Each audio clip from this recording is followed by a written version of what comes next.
It's lousy.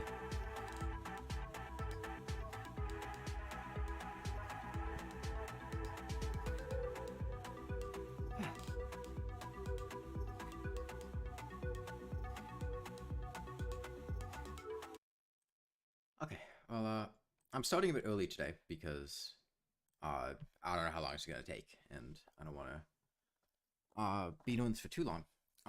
I'd like to finish The Whisperer in Darkness today. We started reading it yesterday, but then my throat got a bit tired, or my jaw got a bit tired, rather, and we stopped and started doing something else.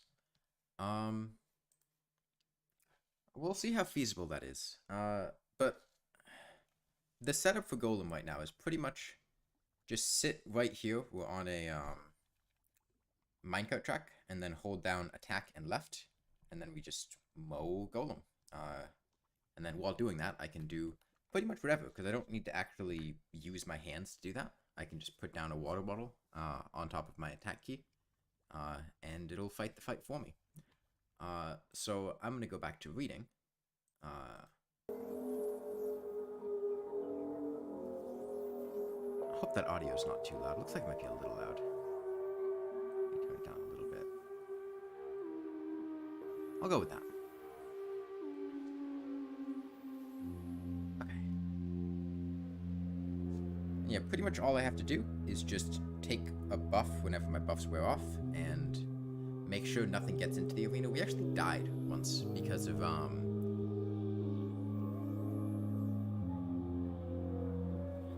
a turtle had gotten into the arena, and it killed me, which was quite unfortunate. Okay. But, we were reading, The Whisperer in Darkness by, H.P. Lovecraft. And we had just... We're pretty early in the story. The gist so far is that the narrator has heard rumors and stories of a race of creatures in the woods in Vermont, in the hills, who came from the cosmos to collect metals and minerals in the earth that they could not find in their local environment. And there were folk stories and reports of these things attacking humans who come too close to their hills, but that time has since passed, and the humans no longer really go to their lands, and they mostly leave humans alone. But after a recent bout of flooding, there were reports of bodies of these creatures washing up ashore, and the narrator did not believe this. But he then, after publishing, getting published in several newspapers, arguments about whether or not it's true or not, in arguments with people who did believe it, he got a letter from a Henry W. Akeley, who told him that it was true, and he had proof of it, evidence, but that the creatures were watching him, that they had spies among humankind, and that he would provide the narrator this evidence if he so desires. What happened yesterday was so sad. Yeah, I wish I could see where the turtle came in from. I hope I closed it off properly. But this is immediately after receiving a letter that essentially said, I have proof of these creatures existing, and I can give it to you. It would be difficult to describe my sentiments upon reading this strange document for the first time. By all ordinary rules, I ought to have laughed more loudly at these extravagances than at the far milder theories which have previously moved me to mirth. Yet something in the tone of the letter made me take it with a paradoxical seriousness. Not that I believed for a moment in the hidden race from the stars which my correspondent spoke of, but that, after some grave preliminary doubts, I grew to feel oddly sure of his sanity and sincerity, and of his confrontation by some genuine, though singular and abnormal phenomenon which he could not explain except in this imaginative way. It could not be as he thought it, I reflected, yet on the other hand it could not be otherwise than worthy of investigation. The man seemed unduly excited and alarmed about something, but it was hard to think that all cause was lacking. He was so specific and logical in certain ways, and after all, his yarn did fit in so perplexingly well with some of the old myths, even the wildest Indian legends. That he had really overheard disturbing voices in the hills and had found the black stone he spoke about was wholly possible despite the crazy inferences he had made, inferences probably suggested by the man who had claimed to be a spy of the outer beings and had later killed himself. It was easy to deduce that this man must have been wholly insane. Okay, well, you can either change your profile picture or leave Nazi Germany. It's not a funny meme.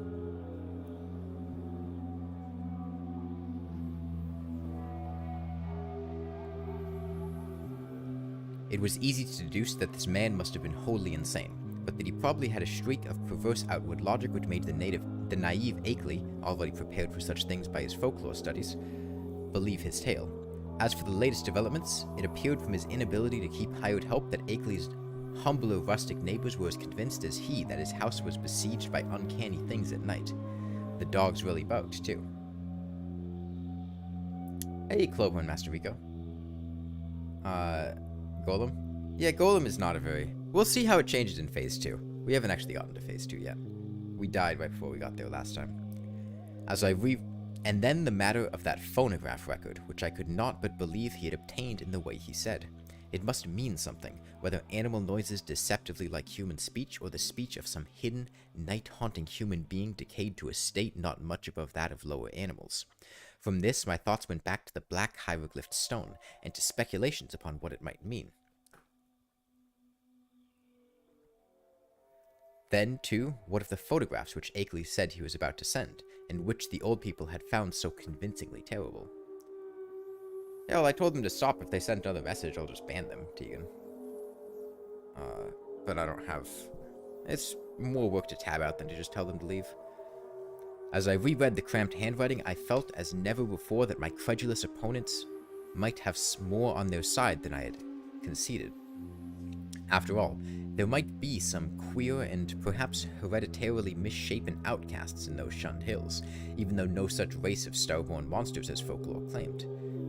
And if there were, then the presence of strange bodies in the flooded streams would not be wholly beyond belief. Was I too presumptuous to suppose that both the old legends and the recent reports had this much of reality behind them? But even as I harbored these doubts, I felt ashamed that so fantastic a piece of bizarrerie as Henry Akeley's wild letter had brought them up. In the end, I answered Akeley's letter, adopting a tone of friendly interest and soliciting further particulars. His reply came almost by return mail, and contained, true to promise, a number of Kodak views of scenes and objects illustrating what he had to tell. Glancing at these pictures as I took them from the envelope, I felt a curious sense of fright and nearness to forbidden things, for in spite of the vagueness of most of them, they had a damnably suggestive power which was intensified by the fact of their being genuine photographs, actual optical links with what they portrayed, and the product of an impersonal transmitting process without prejudice, fallibility, or mendacity. How did we fail last stream? Total got in. What am I reading? I am reading The Whisperer in Darkness by H.P. Lovecraft, which I've heard is one of his better short stories, which is why we chose to read it. We had previously read The Call of Cthulhu, At the Mountains of Madness, The Dunwich Horror, Shadow over Innsmouth, a lot of things in the various stuff. Yesterday was Shadow over Innsmouth. The more I looked at them, the more I saw that my serious estimate of Akeley and his story had not been unjustified. Certainly, these pictures carried conclusive evidence of something in the Vermont hills which was at least vastly outside the radius of our common knowledge and belief. Hey, JJ. The worst thing of all was the footprint. A view taken where the sun shone on a mud patch somewhere in a deserted upland. This was no cheaply counterfeited thing.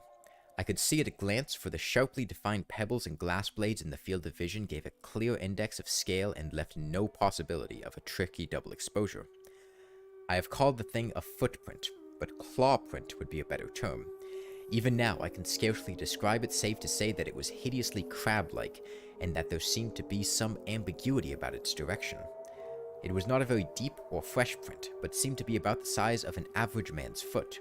From a central pad, pairs of sawtooth nippers projected in opposite directions, quite baffling as to function, if indeed the whole object were exclusively an organ of locomotion. A nipper? Not even sure what that means.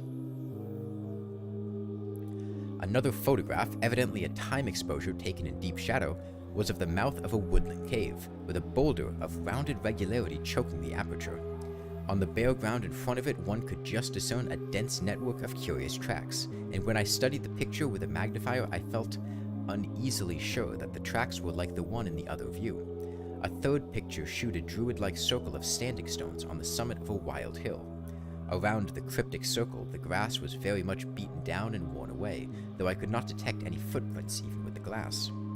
The extreme remoteness of the place was apparent from the veritable sea of tenantless mountains which formed the background and stretched away toward a misty horizon. But if the most disturbing of all the views was that of the footprint, the most curiously suggestive was that of the great black stone found in the Round Hill woods. Akeley had photographed it on what was evidently his study table, for I could see rows of books and a bust of Milton in the background. The thing, as nearly as one might guess, had faced the camera vertically with a somewhat irregularly curved surface of 1 by 2 feet, but to say anything definite about that surface or about the general shape of the whole mass almost defies the power of language. What outlandish geometrical principles had guided its cutting, for artificially cut it surely was, I could not even begin to guess, and never before had I seen anything which struck me so strangely and unmistakably alien to this world. Of the hieroglyphics on the surface I could discern very few, but 1 or 2 that I did see gave me rather a shock. Of course, they might be fraudulent, for others besides myself have read the monstrous and abhorred Necronomicon of the mad Arab Abdul al-Hazred, but it nevertheless made me shiver to recognize certain ideographs which study had taught me to link with the most blood-curdling and blasphemous whispers of things that had had a kind of mad half-existence before the Earth and the other inner worlds of the solar system were made. Next stream, can you read Captain Underpants and the invasion of the incredibly naughty cafeteria ladies from outer space and the subsequent assault of the equally evil lunchroom Dobby nerds? No, I don't own that book. Of the 5 remaining pictures, 3 were of swamp and hill scenes which seemed to bear traces of hidden and unwholesome tendency. Another was of a queer mark in the ground very near Akeley's house, which he had said he had photographed the morning after a night on which the dogs had barked more violently than usual. It was very blurred, and one could really draw no certain conclusions about it. But it did seem fiendishly like that other mark or claw print photographed on the deserted upland. The final picture was of the Akeley place itself, a trim white house of 2 stories and attic, about a century and a quarter old, and with a well-kept lawn and stone-bordered path leading up to a tastefully carved Georgian doorway. There were several huge police dogs on the lawn, squatting near a pleasant-faced man with a close-cropped gray beard, whom I took to be Akeley himself. His own photographer, one might infer from the tube-connected bulb in his right hand. You have things to do in Tver, you might leave soon trying to be a Planetarian expert. Alright, good luck. From the pictures I turned to the bulky, closely written letter itself, and for the next 3 hours was immersed in a gulf of unutterable horror. Where Akeley had given only outlines before, he now entered into minute details, presenting long transcripts of words overheard in the woods at night, long accounts of monstrous pinkish forms spied in thickets and at twilight on the hills, and a terrible cosmic narrative derived from the application of profound and varied scholarship to the endless bygone discourses of the mad self-styled spy who had killed himself. I found myself faced by names and terms that I had heard elsewhere in the most hideous of connections: Yuggoth, Great Cthulhu, Sithagua, Yog-Sothoth, Vrilia, Nyarlathotep, Azathoth, Hastur, Yan, Leng, the Lake of Hali, Bethmora, the Yellow Sign, Lemur Cathalos, Gran, and the Magnum Inundanum, and was drawn back through nameless eons and inconceivable dimensions to worlds of elder, outer entity at which the crazed author of the Necronomicon had only guessed in the vaguest way. I was told of the pits of primal life, and of the streams that had trickled down therefrom, and finally, of the tiny rivulet, holy shit, rivulet, slugcat, rivulet, of the tiny rivulet from one of those streams which had become entangled with the destinies of our own earth. My brain whirled, and where before I had attempted to explain things away, I now began to believe in the most abnormal and incredible wonders. The array of vital evidence was damnably vast and overwhelming, and the cool, scientific attitude of Akeley, an attitude removed as far as imaginable from the demented, the fanatical, the hysterical, or even the extravagantly speculative, had a tremendous effect on my own thought and judgment. By the time I laid the frightful letter aside, I could understand the fears he had come to entertain, and was ready to do anything in my power to keep people away from those wild, haunted hills. Even now, when time has dulled the impression and made me half question my own experience and horrible doubts, there are things in that letter of Akeley's which I would not quote, or even form into words on paper. I am almost glad that the letter and record and photographs are gone now, and I wish, for reasons I shall soon make clear, that the new planet beyond Neptune had not been discovered. With the reading of that letter, my public debating about the Vermont horror permanently ended. Arguments from opponents remained unanswered or put off with promises, and eventually the controversy petered out into oblivion. During late May and June, I was in constant correspondence with Akeley, though once in a while a letter would be lost so that we would have to retrace our ground and perform considerable laborious copying. What we were trying to do, as a whole, was to compare notes in matters of obscure mythological scholarship and arrive at a clearer correlation of the Vermont horrors with the general body of primitive world legend. For one thing, we virtually decided that these morbidities and the hellish Himalayan Migo were one in the same order of incarnated nightmare. There were also absorbing zoological conjectures, which I would have referred to Professor Dexter in my own college but for Akeley's imperative command to tell no one of the matter before us. If I seem to disobey that command now, it is only because I think at this stage a warning about those farther Vermont hills, and about those Himalayan peaks which bold explorers are more and more determined to ascend, is more conducive to public safety than silence would be. One specific thing we were leading up to was a deciphering of the hieroglyphics on that infamous black stone, a deciphering which might well place us in possession of secrets deeper and more dizzying than any formerly known to man. The Migo, we learned about the Migo in the Mountains of Madness. They were one of the creatures that were described to have come from space, from Pluto, I believe. And were one of the reasons that the old ones had retreated back to the city in the Arctic, or Antarctic. Chapter 3. Toward the end of June, the phonograph record came, shipped from Brattleboro, since Akeley was unwilling to trust conditions on the branch line north of there.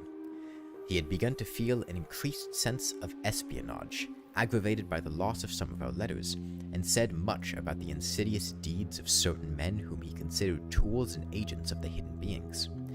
Most of all, he suspected the surly farmer Walter Brown, who lived alone on a rundown hillside place near the deep woods, and who was often seen loafing around corners in Brattleboro, Bellows Falls, Newfane, and South Londonderry in the most inexplicable and seemingly unmotivated way. Brown's voice, he felt convinced, was one of those he had overheard on a certain occasion in a very terrible conversation, and he had once found a footprint or claw print near Brown's house which might possess the most ominous significance. It had been curiously near some of Brown's own footprints that faced toward him. So the record was shipped from Brattleboro, whither Akeley drove in his Ford car along the lonely Vermont back roads. He confessed in an accompanying note that he was beginning to be afraid of those roads, and he would not even go into Townshend for supplies now except in broad daylight. It did not pay, he repeated again and again, to know too much unless one were very remote from these silent and problematical hills. He would be going to California pretty soon to live with his son, though it was hard to leave a place where all one's memories and ancestral feelings centered. Before trying the record on the commercial machine which I borrowed from the college administration building, I carefully went over all the explanatory matter in Akeley's various letters. This record, he said, was obtained about 1 a.m. on the 1st of May, 1915, near the closed mouth of a cave where the wooded west slope of Dark Mountain rises out of Lee's Swamp. The place had always been unusually plagued with strange voices, this being the reason he had brought the phonograph, dictaphone, and blank in expectation of results. Former experience had told him that May Eve, the hideous Sabbath night of underground European legend, would probably be more fruitful than any other date, and he was not disappointed. It was noteworthy, though, that he never again heard voices at this particular spot. Unlike most of the overheard forest voices, the substance of the record was quasi-ritualistic, and included one palpably human voice which Akeley had never been able to place. It was not Brown's, but seemed to be that of a man of greater cultivation. The second voice, however, was the real crux of the thing, for this was the accursed buzzing which had no likeness to humanity despite the human words which it uttered in good English grammar and a scholarly accent. The recording phonograph and dictaphone had not worked uniformly well, and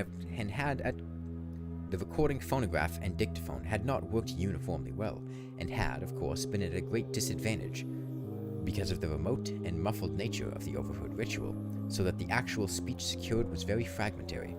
Akeley had given me a transcript of what he believed the spoken words to be, and I glanced through this again as I prepared the machine for action. The text was darkly mysterious rather than openly horrible, though a knowledge of its origin and manner of gathering gave it all the associative horror which any words could well possess. I will present it here in full as I remember it, and I am fairly confident that I know it correctly by heart, not only from reading the transcript but from playing the record itself over and over again. It is not a thing which one might readily forget.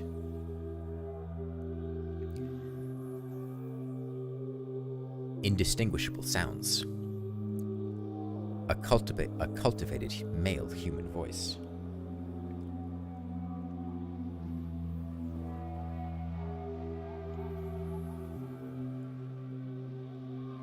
Is the Lord of the Woods even to end the gifts of men of Leng, so from the wells of night to the gulfs of space, and from the gulfs of space to the wells of night, even the praises of great Cthulhu, or Sathagua, and of him who is not to be named, ever their praises and abundance to the black goat of the woods. Yeah, Shub, I'm not saying his name. The goat with 1,000 young, a buzzing imitation of human speech. I'm not gonna say his name. It's just got the N-word in it, but it's buzzing, so like, I don't know. The black goat of the woods with 1,000 young. That wasn't really buzzing enough. I mean, I can't make that. It's not a human noise. Human voice. And it has come to pass that the Lord of the Woods, being 7 and 9 down the onyx steps, tributes to him in the gulf, as a thought of he of whom thou hast taught us marvels, on the wings of night, out beyond space, out beyond to that where Yuggoth is the youngest child, rolling alone in black aether at the rim. Buzzing voice. Go to young bird, go out among men and find the ways thereof, that he in the gulf may know. To Nyarlathotep, mighty messenger, must all things be told. And he shall put on the semblance of men, the waxen mask and the robe that hides, and come down from the world of 7 suns to mock. Human voice. Nyarlathotep, great messenger, bringer of strange joy to Yuggoth through the void, father of million favored ones, stalker among... Speech cut off by end of record. Okay, I really hope it doesn't make me keep reading that buzzing voice, because I don't know how to do that, man. Such were the words for which I was to listen when I started the phonograph. It was with a trace of genuine dread and reluctance that I pressed the lever and heard the preliminary scratching of the sapphire point, and I was glad that the first faint, fragmentary words were in a human voice, a mellow, educated voice which seemed vaguely Bostonian in accent, and which was certainly not that of any native of the Vermont hills.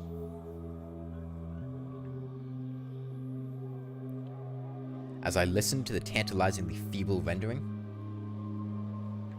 I seemed to find the speech identical with Akeley's carefully prepared transcript. On it chanted, in that mellow Bostonian voice. Yeah, Shub, I'm not saying his name. The goat with 1,000 young. And then I heard the other voice. To this hour I shudder retrospectively when I think of how it struck me, prepared though I was by Akeley's accounts. Those to whom I have since described the record profess to find nothing but cheap imposture or madness in it. But could they have heard the accursed thing itself, or read the bulk of Akeley's correspondence, especially that terrible and encyclopedic second letter, I know they would think differently. It is, after all, A tremendous pity that I did not disobey Akeley and play the record for others. A tremendous pity, too, that all of his letters were lost. To me, with my first-hand impression of the actual sounds, and with my knowledge of the background and surrounding circumstances, the voice was a monstrous thing. It swiftly followed the human voice in ritualistic response, but in my imagination it was a morbid echo winging its way across unimaginable abysses from unimaginable outer hills. Vibrating my vocal cords while keeping the teeth closed with little space for air. I'm gonna try it. It is more than 2 years now since I last ran off that blasphemous waxen cylinder, but at this moment, and at all other moments, I can still hear that feeble, fiendish buzzing as it reached me for the first time. Yeah, Shub. The black goat of the woods with 1,000 young. Yeah, Shub. The black goat of the woods with 1,000 young. Yeah, Shub. I'm not going to say his name. The black goat of the woods with 1,000 young. I don't feel like the buzzy, though, when I do that. Like, I'm not really getting the buzzing. Like, there's a little bit of vibration in my voice, but, like...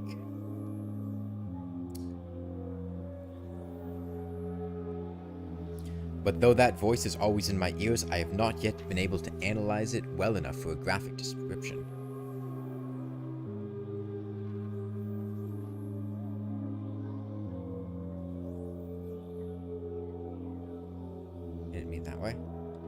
Well, I mean, it's kind of hard to just sit here and do cold takes in front of a microphone and get something that works well. Because that's something I feel like I would practice repeatedly, trying to get something that works, but I don't want to sit here in front of a mic and just do that for like 10 minutes trying to get something that works. It was like the drone of some loathsome, gigantic insect, ponderously shaped into the articulate speech of an alien species, and I am perfectly certain that the organs producing it can have no resemblance to the vocal organs of man, or indeed to those of any of mammalia. There were singularities in timbre, range, and overtones, which placed this phenomenon wholly outside the sphere of humanity and earth life. Its sudden advent that first time almost stunned me, and I heard the rest of the record through it in a sort of abstracted daze. Your two friends are utterly drunk, what should you do?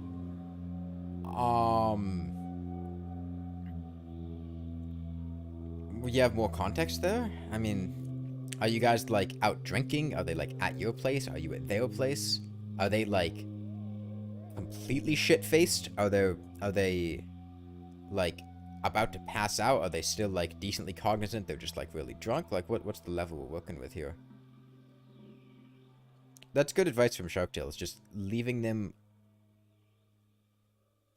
Making sure they don't do anything too stupid and babysitting them, essentially, is a good idea. Although it depends on the context of what you're doing. Like, if you're in public, I would drive them home. I'd probably... Yeah, make sure they don't get too dehydrated. Might behoove you, depending on how drunk they are and how well they hold their liquor, to get something in case they need to throw up. Depending on how drunk they are exactly. They are drunk and you are outside. I'd probably look to try to get them home, I feel like. You don't want to be out in public if you're that drunk, I feel like. Whether that be driving them home if you're a designated driver, getting a taxi.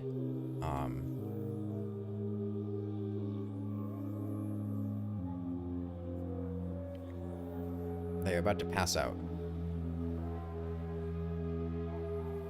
Yeah, I would try to get them home. Or if you can't get them home, like... somewhere out of... public. I mean, you could bring them... If, like, one of you has an apartment nearby or something, you could just all crash there for the night, or... There's a few options, but... Yeah, I would try to get home.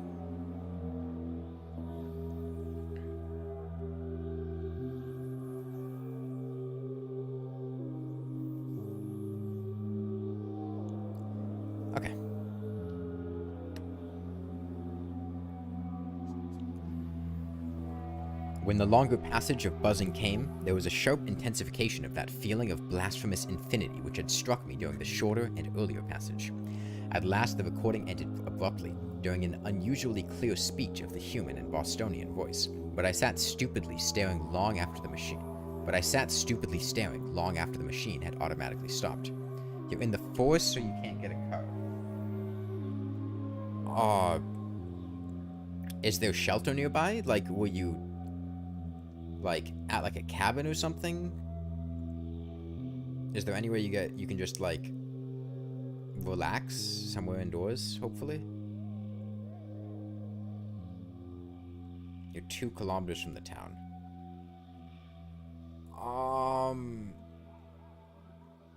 Is there anything nearby? Are you just out wandering in the woods? Did you guys, like, bring alcohol with you to drink? Is that what happened?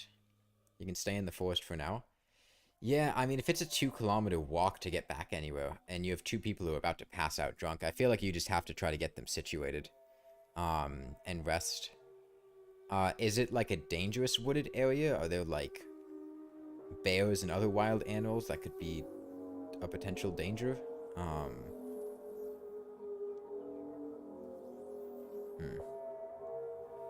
It's a peaceful one. Yeah, I guess I would just try to relax there until they're recovered enough.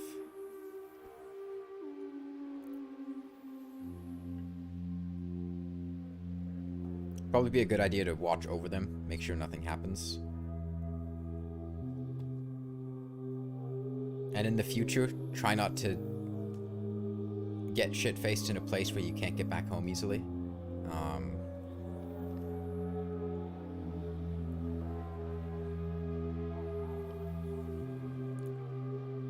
I hardly need to say that I gave that shocking record many another playing, and that I made exhaustive attempts to add analysis and comment in comparing notes with Akeley. It would be both useless and disturbing to repeat here all that we concluded, but I may hint that we agreed in believing we had secured a clue to the source of some of the most repulsive primordial customs in the cryptic elder religions of mankind. It seemed plain to us, also, that there were ancient and elaborate alliances between the hidden outer creatures and certain members of the human race. How extensive these alliances were, and how their state today might compare with their state in earlier ages, we had no means of guessing, yet at best there was room for a limitless amount of horrified speculation. There seemed to be an awful, immemorial linkage in several definite stages betwixt man and nameless infinity. The blasphemies which appeared on Earth, it was hinted, came from the dark planet Yuggoth, at the rim of the solar system, but this was itself merely the populous outpost of a frightful interstellar race whose ultimate source must lie far outside even the Einsteinian space-time continuum. I'm just gonna reread that sentence. That went on a lot longer than I thought, and I was not prepared to finish it. The blasphemies which appeared on Earth, it was hinted, came from the dark planet Yuggoth, at the rim of the solar system, but this was itself merely the populous outpost of a frightful interstellar race whose ultimate source must lie far outside even the Einsteinian space-time continuum of our greatest known cosmos.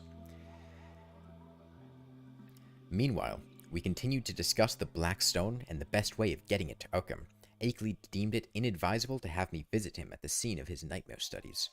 For some reason or other, Akeley was afraid to trust the thing to any ordinary or expected transportation route.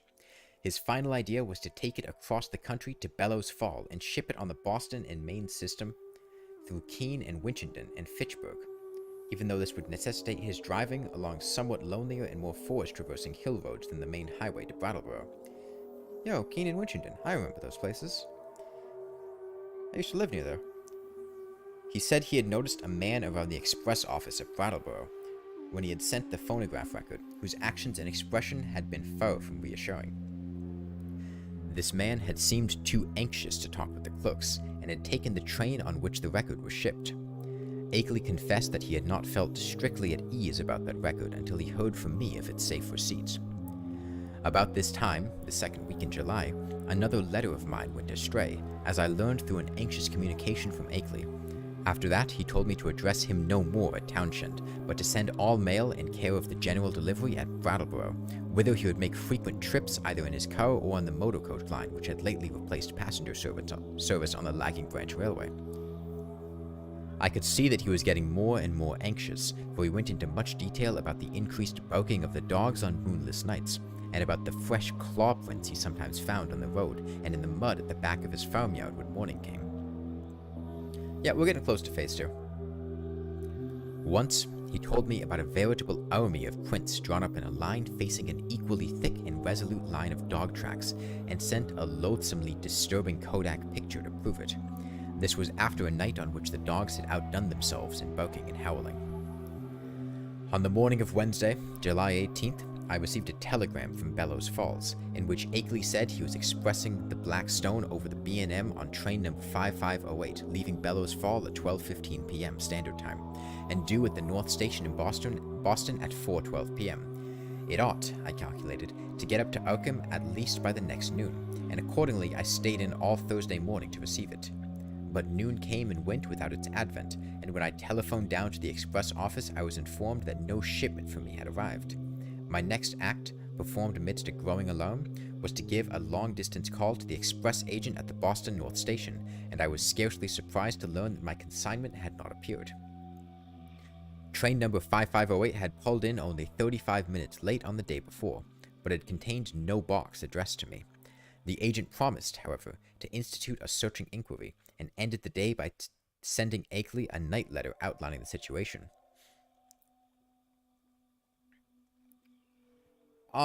Pretty much just tanking Corruptor. The problem is the way that the Lawnmower works makes it basically impossible to actually dodge things, because I can't move when using the Lawnmower, for the most part, because I have to be... In order for the Lawnmower to deal damage, I have to be on the ground and pressing down a movement key. I don't technically have to be moving so I can walk up against a wall, but if I'm not on the ground, I can't deal damage, so dodging is basically impossible. Because, like, if you're standing on the ground, not moving, you may as well just tank.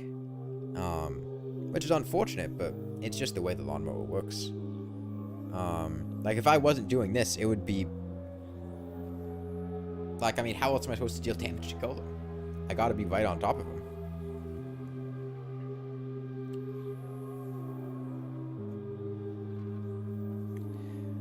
With commendable promptness, a report came from the Boston office on the following afternoon, the agent telephoning as soon as he had learned the facts. It seemed that the Railway Express clerk on number 5508 had been able to recall an incident which might have been bearing on my loss. An argument with a very curious-voiced man, lean, sandy, and rustic-looking. When the train was waiting at Keene, New Hampshire shortly after 1 o'clock Standard Time.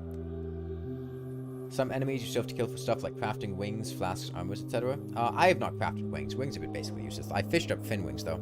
I did have to farm some enemies, though. You'll see down there those different boxes. Those are places where I trapped tortoises to kill them for turtle shells. I had farms for Souls of Night and Light and things like that on the surface. Since this is Don't Dig Up and the spawn rates up there are really good. But yeah, we've had to kill some regular enemies. But I mean, we have 140 defense. So bosses are not very dangerous.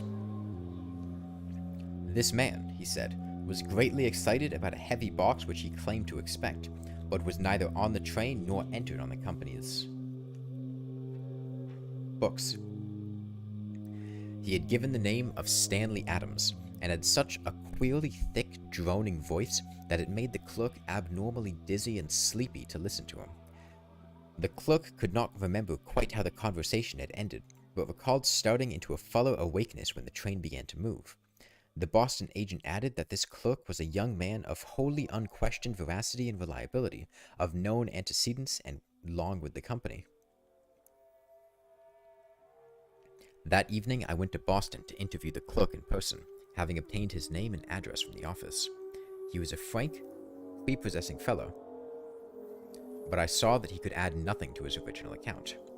Oddly, he was scarcely sure that he could even recognize the strange inquirer again.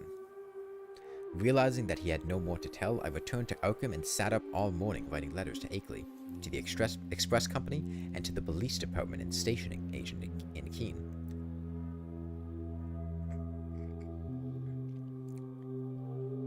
I felt that the strange-voiced man who had so queerly affected the clerk must have a pivotal place in the ominous business, and hoped that Keene Station employees and telegraph office records might tell something about him and how he happened to make his inquiry when and where he did. It's weird having the name of a town I actually recognize. Like, I used to live near Keene. In these stories. I must admit, however, that all my investigations came to nothing. The queer-voiced man had indeed been noticed around the Keene Station in the early afternoon of July 18th, and one lounger seemed to couple him vaguely with a heavy box, but he was altogether unknown, and had not been seen before or since. He had not visited the telegraph office or received any message so far as could be learned, nor had any message which might justly be considered a notice of the Blackstone's presence on number 5508 come through the office for anyone. Naturally, Akeley joined with me in conducting these inquiries, and even made a personal trip to Keene to question the people around the station, but his attitude toward the matter was more fatalistic than mine. My favorite armor set in early hard mode? I just hollowed armor count? Is that still early hard mode? If not, I don't really care that much. I don't really have any preference towards any of the other ones. I just, whatever one's easier to get and I feel like getting. Sometimes I don't even get any of them. I'll just fight the mech bosses with stuff and get hollowed with the pre-hard mode stuff. Remember when I did flare gun only, I was still using crimson armor when I got to the mech bosses.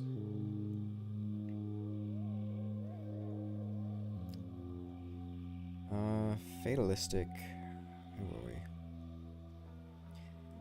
He seemed to find the loss of the box a portentous and menacing fulfillment of inevitable tendencies, and had no real hope at all of its recovery. He spoke of the undoubted telepathic and hypnotic powers of the hill creatures and their agents, and in one letter hinted that he did not believe the stone was on this earth any longer. For my part, I was duly enraged, for I had felt there was at least a chance of learning profound and astonishing things from the old, blurred hieroglyphics. The matter would have rankled bitterly in my mind had not Akeley's immediate subsequent letters brought up a new phase of the whole horrible hill problem, which at once seized all my attention. Pre-mech? I don't care that much. I'm not gonna lie. Chapter 4. The unknown things, Akeley wrote in a script grown pitifully tremulous, had begun to close in on him with a wholly new degree of determination. The nocturnal barking of the dogs whenever the moon was dim or absent was hideous now, and there had been attempts to molest him on the lonely roads he had to traverse by day. On the 2nd of August, while bound for the village in his car, he had found a tree trunk laid in his path at a point where the highway ran through a deep patch of woods, while the savage barking of the 2 great dogs he had with him told all too well of the things which must have been lurking near. What would have happened had the dogs not been there, he did not dare guess. But he never went out without at least 2 of his faithful and powerful pack. Other road experiences had occurred on August 5th and 6th, a shot grazing his car on one occasion, and the barking of the dogs telling of unholy woodland presences on the other. On August 15th, I received a frantic letter which disturbed me greatly, and which made me wish Akeley could put aside his lonely reticence and call in the aid of the law. There had been frightful happenings on the night of the 12th to 13th, bullets flying outside the farmhouse, and 3 of the 12 great dogs being found shot dead in the morning. There were myriads of claw prints in the road, with the human prints of Walter Brown among them. Akeley had started to telephone to Brattleboro for more dogs, but the wire had gone dead before he had chance to say much. Later, he went to Brattleboro in his car, and had learned that linemen had found the main telephone cable neatly cut at a point where it ran through the deserted hills north of Newfane. But he was about to start home with 4 fine new dogs and several cases of ammunition for his big game repeating rifle. The letter was written at the post office in Brattleboro and came through to me without delay. Crystal Assassin is easily your favorite pre-mech? I don't like Crystal Assassin at all. I mean, like, I guess I'm most likely to use... I don't know. I mean, they're all kind of meh, I feel like. I'm not particularly favorable to any single one, personally.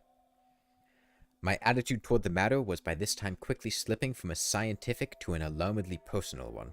I was afraid for Akeley in his remote, lonely farmhouse, and half afraid for myself because of my now definite connection with the strange hill problem. The thing was reaching out. Would it suck me in and engulf me? In replying to his letter, I urged him to seek help, and hinted that I might take action myself if he did not. I spoke of visiting Vermont in person in spite of his wishes, and of helping him explain the situation to the proper authorities. In return, however, I received only a telegram from Bellows Falls, which read thus: Appreciate your position, but can do nothing. Take no action yourself, for it could only harm both. Wait for explanation. Henry Akeley. But the affair was steadily deepening. Upon my replying to the telegram, I received a shaky note from Akeley with the astonishing news that he had not only never sent the wire, but had not received the letter from me, to which it was an obvious reply. Hasty inquiries by him at Bellows Fall had brought out that the message was deposited by a strange, sandy-haired man with a curiously thick, droning voice, though more than this he could not learn. The clerk shewed him the original text as scrawled in pencil by the sender, but the handwriting was wholly unfamiliar. It was noticeable that the signature was misspelled, Akeley, without the second E. Certain conjectures were inevitable, but amidst the obvious crisis he did not stop to elaborate upon them. You have to use at least one of them, especially on higher difficulties? No, you don't. I've definitely strolled up with Necro Armor on higher difficulties. I mean, not like Legendary mode, I guess, but like, if I'm on Legendary mode, I guess I'd probably go for like Adamantite. Because it's just the best.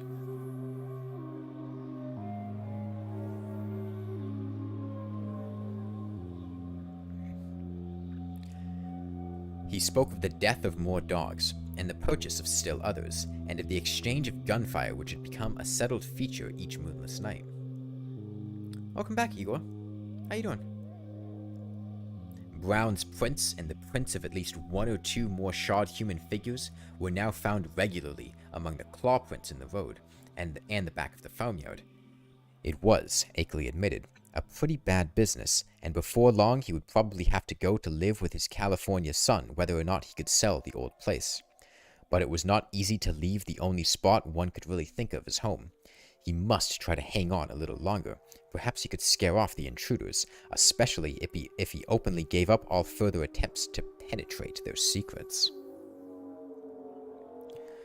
Writing Akeley at once, I renewed my offers of aid, and spoke again of visiting him and helping him convince the authorities of his dire peril. In his reply, he seemed less set against that plan than his past attitude would have led one to predict, but he said he would like to hold off a little while longer, long enough to get his things in order and reconcile himself to the idea of leaving an almost morbidly cherished birthplace. People looked askance at his studies and speculations, and it would be better to get quietly off without setting the countryside in a turmoil and creating widespread doubts of his own sanity. He had had enough, he admitted, but he wanted to make a dignified exit if he could.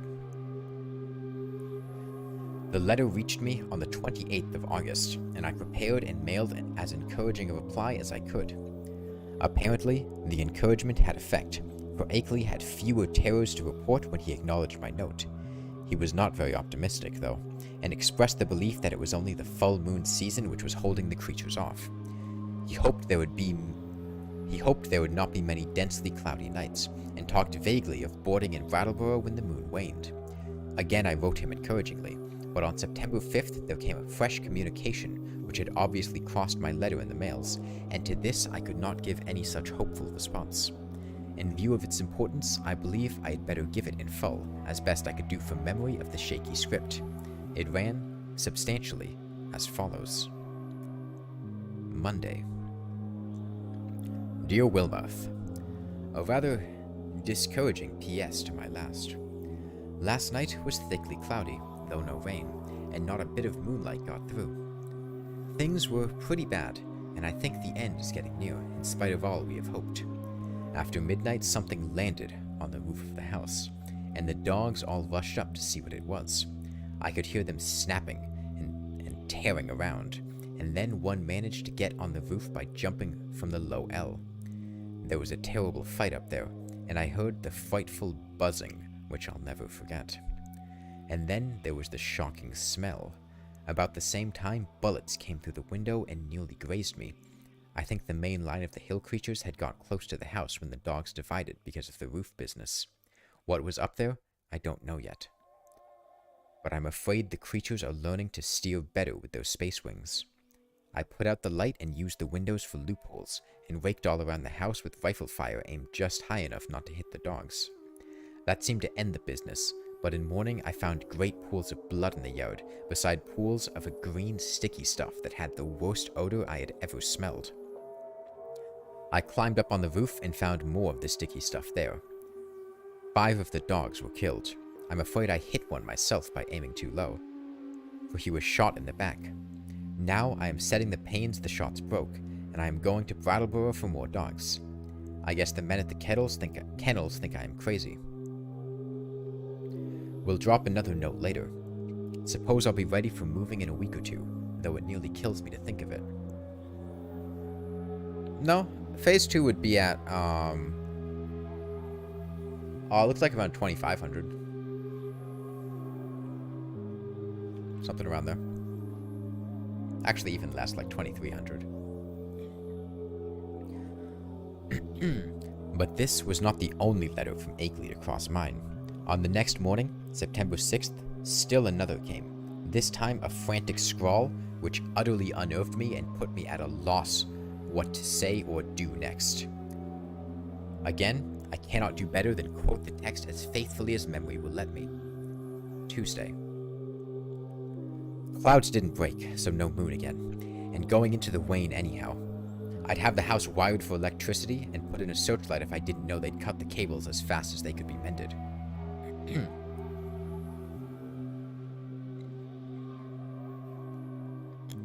I think I am going crazy. It may be all that I have ever written to you is dream or madness. It was bad enough before, but this time it is too much. They talked to me last night. Talked in that cursed buzzing voice and told me things I dare not repeat to you. I heard them plainly over the barking of the dogs, and once they were drowned out, a human voice helped them. Keep out of this, Wilmarth. It is worse than either you or I ever suspected. They don't mean to let me get to California now. They want to take me off alive, or what theoretically and mentally amounts to alive. Not only to Yuggoth, but beyond that, away outside the galaxy and possibly beyond the last curved rim of space.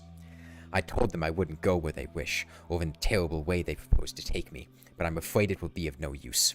My place is so far out that they may come by day as well as by night before long. 6 more dogs killed, and I felt presences all along the wooded part of the road when I drove to Brattleboro today.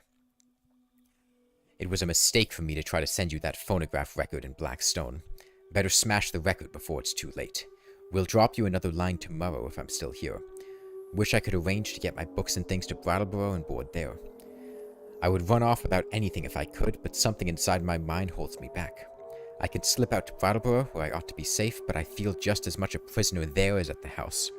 And I seem to know that I couldn't get much further even if I dropped everything and tried. It is horrible. Don't get mixed up in this.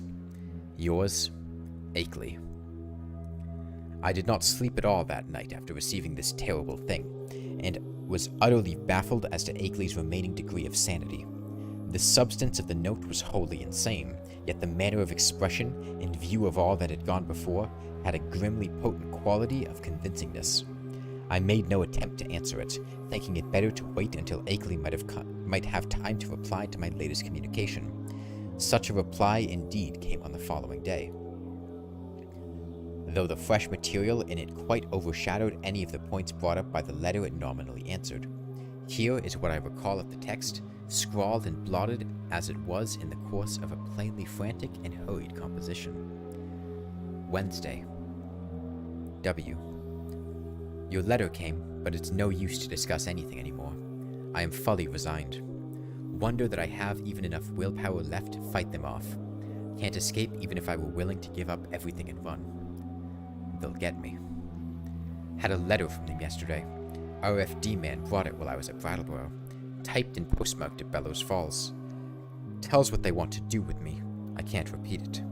Look out for yourself, too. Smash that record. Cloudy nights keep up and moon waning all the same. Wish I dared to get help. It might brace up my willpower, but everyone who would dare to come at all would call me crazy unless there happened to be proof. Couldn't ask people to come for no reason at all. Am all out of touch with everybody, and have been for years. But I haven't told you the worst, Wilmouth.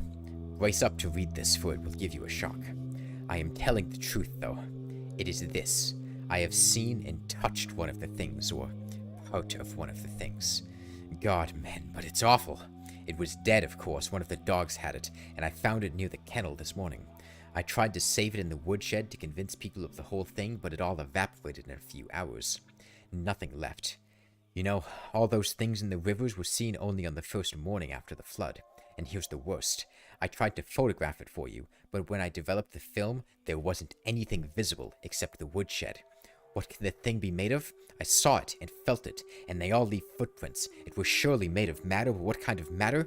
The shape can't be described. It was a great crab with a lot of pyramided fleshy rings or knots of thick, ropey stuff covered with feelers where a man's head would be. That green sticky stuff is its blood or juice, and there are more of them due on Earth any minute. Walter Brown is missing. Hasn't been seen loafing around any of his usual corners in the village hereabouts. I must have got him with one of my shots, though the creatures always seem to take their dead and wounded away. Your other account crashed and won't do anything? What's your other account, Navra? Welcome, Koza. Got into town this afternoon without any trouble, but I'm afraid they're beginning to hold off because they're sure of me. Am writing this in Brattleboro, P.O. This may be goodbye. If it is, write my son George Goodenough Akeley, 176 Pleasant Street, San Diego, California. But don't come up here. Write the boy if you don't hear from me in a week, and watch the papers for news. I'm going to play my last 2 cards now, if I have the willpower left. First, to try poison gas on the things. I've got the right chemicals and have fixed up masks for myself and the dogs. And then, if that doesn't work, tell the sheriff. They can lock me in a madhouse if they want. It'll be better than what the other creatures would do. Perhaps I can get them to pay attention to the prints around the house. They are faint, but I can find them every morning. Suppose, though, police would say I faked them somehow, for they all think I'm a queer character. Must try to have a state policeman spend a night here to see for himself, though it would be just like the creatures to learn about it and hold off that night. They cut my wires whenever I try to telephone in the night. The linemen think it is very queer and may testify for me if they don't go and imagine I cut them myself. I haven't tried to keep them repaired for over a week now. I could get some of the ignorant people to testify for me about the reality of the horrors, but everybody laughs at what they say, and anyway, they have shunned my place for so long that they don't even know of any of the new events. You couldn't get one of those run-down farmers to come within a mile of my house for love of money. The mail carrier hears what they say and jokes me about it. God, if only I dared tell him how real it is. I think I'll try to get him to notice the prints, but he comes in the afternoon and they're usually gone by about that time. If I kept one by setting a box or pan over it, he'd surely think it was fake or a joke. Wish I hadn't gotten to be such a hermit so folks don't drop around as they used to. I've never dared shew the Black Stone or the Kodak pictures or play that record to anybody but the ignorant people. The others would say I faked the whole business and do nothing but laugh, but I may yet try showing the pictures. They gave those claw prints clearly, even if the things that made them can't be photographed. What a shame nobody else saw that thing this morning before it went to nothing. But I don't know as I care. After all, what I've been through, a madhouse is as good a place as any. The doctors can help me make up my mind to get away from this house, and that is all that will save me. Write my son George if you don't hear soon. Goodbye. Smash that record, and don't mix up in this. Yours, Akeley. The letter frankly plunged me into the blackest of terror. I did not know what to say in answer, but scratched off some incoherent words of advice and encouragement and sent them by registered mail. I recall urging Akeley to move to Brattleboro at once and place himself under the protection of the authorities, adding that I would come to that town with the phonograph record and help convince the courts of his sanity. It was time, too, I think I wrote, to alarm the people generally against this thing in their midst. It will be observed at this moment my stress of my own belief in all Akeley had told me and claimed was virtually complete. Though I did not think his failure to get a picture of the dead monster was due to any freak of nature, but to some excited slip of his own. Can I recap the story so far? So, the narrator is, I think he's some sort of college professor, possibly at Oakham, or at Miskatonic University, I don't quite recall. And there was a series of floods in Vermont, after which there were reports of very strange, inhuman creatures washing up on the banks. Eyewitnesses described them as almost crab-like, pinkish creatures, taller than men with, instead of heads, strange feelers that changed colors. All of them dead, of course, but shortly afterwards, only those who initially saw the bodies washed up ashore had any report of them. No further investigation yielded any results of them, and as a result of this, the narrator and other scholars began having debates in newspapers, and potentially other spheres as well, where they argued about whether or not this story was true. There were urban legends, mythologies from Native Americans, that spoke of similar crab-like creatures in the area, those who had come from beyond the rim of space in search of materials, and that humankind, as long as they left them alone, would have no ill encounters with them. The narrator did not believe this, and was on the side of it being untrue, that the people who reported these things were merely misguided and speculated based on these old urban legends. However, after receiving correspondence from a Henry Akeley in Vermont, he came to believe it to be terrifyingly true.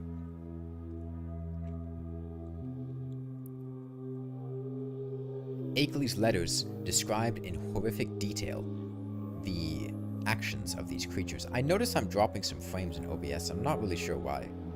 I can try lowering my bitrate. I really don't like what appears to be internet issues there. It seems to have stabilized. And Akeley sent him a phonograph, a recording, an audio recording, of a conversation that one of these creatures apparently had. They spoke in a buzzing insect-like voice, imitating human speech. And photographs of footprints that they had left.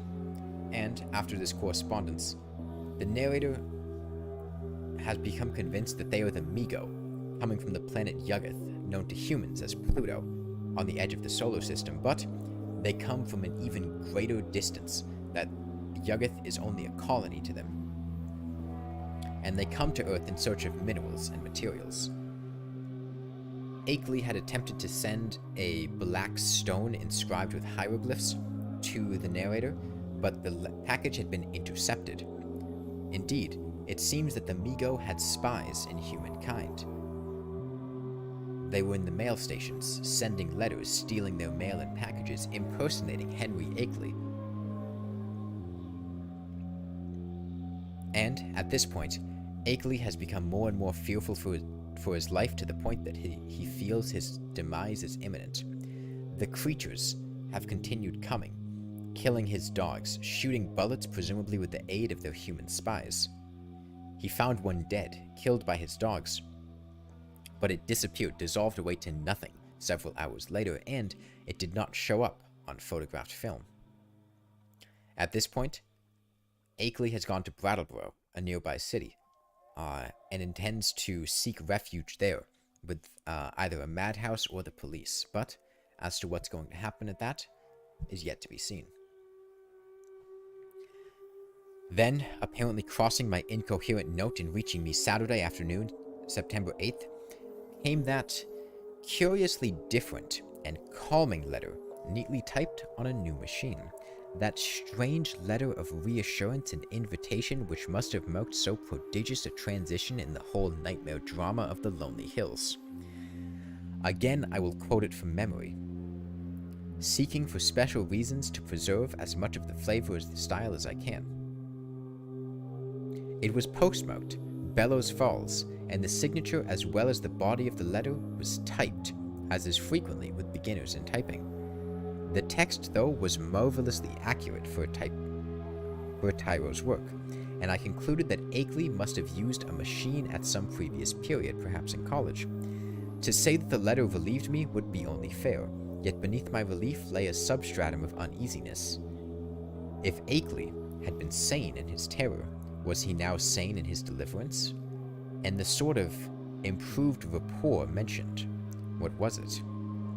The entire thing implied such a diametrical reversal of Akeley's previous attitude. But here is the substance of the text, carefully transcribed from a memory in which I take some pride. Townshend, Vermont, Thursday, September 6th, 1928. My dear Wilmarth, it gives me great pleasure to be able to set you at rest regarding all the silly things I've been writing you. I say silly, although by that I mean my frightened attitude rather than my description of certain phenomena. Those phenomena are real and important enough. My mistake had been in establishing an anomalous attitude toward them. I think I mentioned that my strange visitors were beginning to communicate with me, and to attempt such communication. Last night, this exchange of speech became actual. In response to certain signals, I admitted to the house a messenger from those outside, a fellow human, let me hasten to say.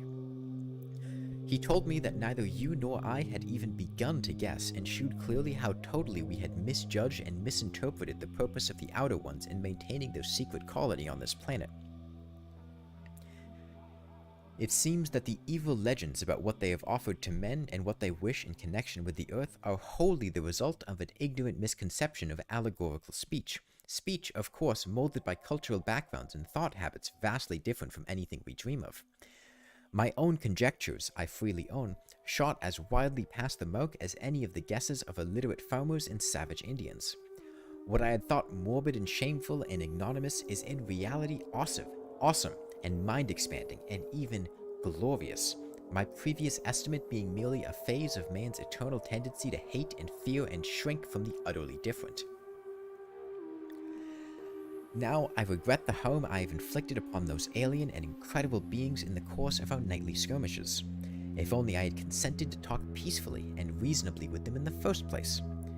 But they bear me no grudge, their emotions being organized very differently from ours. It is their misfortune to have had as their human agents in Vermont some very inferior specimens.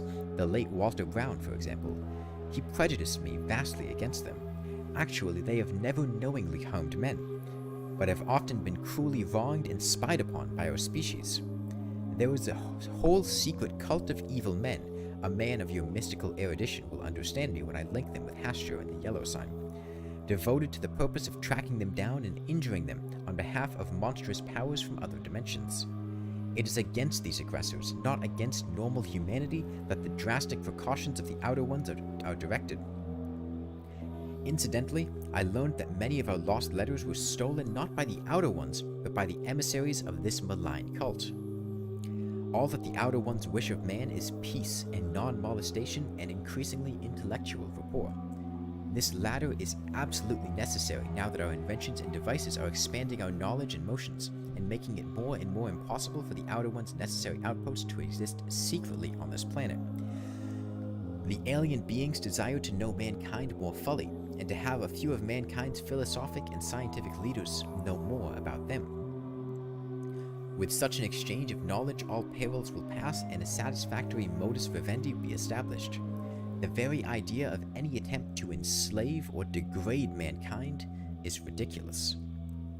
As a beginning of this improved rapport, the Outer Ones have naturally chosen me, whose knowledge of them is already so considerable, as their primary interpreter on Earth. Much was told of me last night, facts of the most stupendous and vista-opening nature, and more will be subsequently communicated to me both orally and in writing. I shall not be called upon to make any trip outside just yet, though I shall probably wish to do so later on, employing special means and transcending everything which we have hitherto been accustomed to regard as human experience. My house will be besieged no longer. Everything has reverted to normal, and the dogs will have no further occupation. In place of terror, I have been given a rich boon of knowledge and intellectual adventure which few other mortals have ever shared. The outer beings are perhaps the most marvelous organic things in or beyond all space and time, members of a cosmos-wide race in which all other life forms are merely degenerate variants. They are more vegetable than animal, if these terms can be applied to the sort of matter composing them, and have a somewhat fungoid structure, though the presence of a chlorophyll-like substance and a very singular nutritive system differentiate them altogether from truly cormophytic fungi. Indeed, the type is composed of a form of matter totally alien to our part of space, with electrons having a wholly different vibration rate. This is why the beings cannot be photographed by the ordinary camera films and plates of our known universe, even though our eyes can see them. With proper knowledge, however, any good chemist could make a photographic emulsion which would record their images. Do you have any tips for how to find Plantera bulbs? They show up on the map, so if you just sleep and look at the map, you'll see pink squares wherever they show up. You don't need to re-explore to have them show up, they update in real time. Just sleep in a bed. Their genus is unique in its ability to traverse the heatless and airless interstellar void in full corporeal form, and some of its variants cannot do this without mechanical aid or curious surgical transpositions. Only a few species have the ether-resisting wing characteristics of the Vermont variety. Those inhabiting certain remote peaks in the Old World were brought in other ways. Their external resemblance to animal life and the sort of structure we understand as material is a matter of parallel evolution rather than of close kinship. Good ending? We'll see, because, again, while this certainly promises a positive result, this is a stark contrast from the correspondence of the man before, and this was not a handwritten letter, this was typed. It is entirely possible that this letter could be influenced by other means or not even written by Akeley himself. That much remains to be seen. It certainly is a stark and ominous shift in tone to the previous correspondence, almost as if trying to reassure the narrator that nothing is the matter. Their brain capacity exceeds that of any other surviving life form, although the winged types of our hill country are by no means the most highly developed. Telepathy is their usual means of discourse, though they have rudimentary vocal organs which, after a slight operation, for surgery is an incredibly expert and everyday thing among them, can roughly duplicate the speech of such types of organism as still use speech. Their main immediate abode is a still undiscovered and almost lightless planet at the very edge of our solar system, beyond Neptune and the ninth in distance from the Sun. It is, as we have inferred, the object mystically hinted at as Yuggoth in certain ancient and forbidden writings, and it will soon be the scene of a strange focusing of thought upon our world in an effort to facilitate mental rapport. I would not be surprised if astronomers became sufficiently sensitive to these thought currents to discover Yuggoth when the outer ones wish them to do so. But Yuggoth, of course, is only the stepping stone. The main body of the beings inhabits strangely organized abysses wholly beyond the utmost reach of any human imagination. The space-time globule which we recognize as the totality of all cosmic entity is only an atom in the genuine infinity which is theirs. And as much of this infinity as any human brain can hold is eventually to be opened up to me, as it has been to not more than 50 other men since the human race has existed. You will probably call this raving at first, Wilmouth, but in time you will appreciate this titanic opportunity I have stumbled upon. I want you to share as much of it as possible, and to that end must tell you thousands of things that won't go on paper. In the past I have warned you not to come to see me. Now that all is safe, I take pleasure in rescinding that warning and inviting you. Can't you make a trip up here before your college term opens? It would be marvelously delightful if you could. Bring along the phonograph record and all my letters to you as consultative data. We shall need them in piecing together the whole tremendous story. You might bring the Kodak prints too, since I seem to have mislaid the negatives and my own prints in all this recent excitement. But what a wealth of facts I have to add to all this groping and tentative material, and what a stupendous device I have to supplement my additions. Don't hesitate, I am free from espionage now, and you will not meet anything unnatural or disturbing. Just come along, and let my car meet you at the Brattleboro station. Prepare to stay as long as you can, and expect many an evening of discussion of things beyond all human conjecture. Don't tell anyone about it, of course, for this matter must not get to the promiscuous public. The train service to Brattleboro is not bad. You can get a timetable in Boston, take the B&M to Greenfield, and then change for the brief remainder of the way. I suggest you're taking the convenient 4:10 p.m. standard from Boston. This gets to Greenfield at 7:35, and at 9:19 a train leaves from there which reaches Brattleboro at 10:01. That is weekdays. Let me know the date and I'll have my car on hand at the station. Pardon this typed letter, but my handwriting has grown shaky of late, as you know, and I don't feel equal to long stretches of script. I got this new Corona in Brattleboro yesterday. It seems to work very well. Awaiting word and hoping to see you shortly with the phonograph record in all my letters, and the Kodak prints. I am, yours in anticipation, Henry W. Akeley. To Albert N. Wilmouth Esquire, Miskatonic University, Arkham, Massachusetts. I'm gonna take a sip of water. I don't think we're gonna finish this story before we reach phase 2, but we'll see.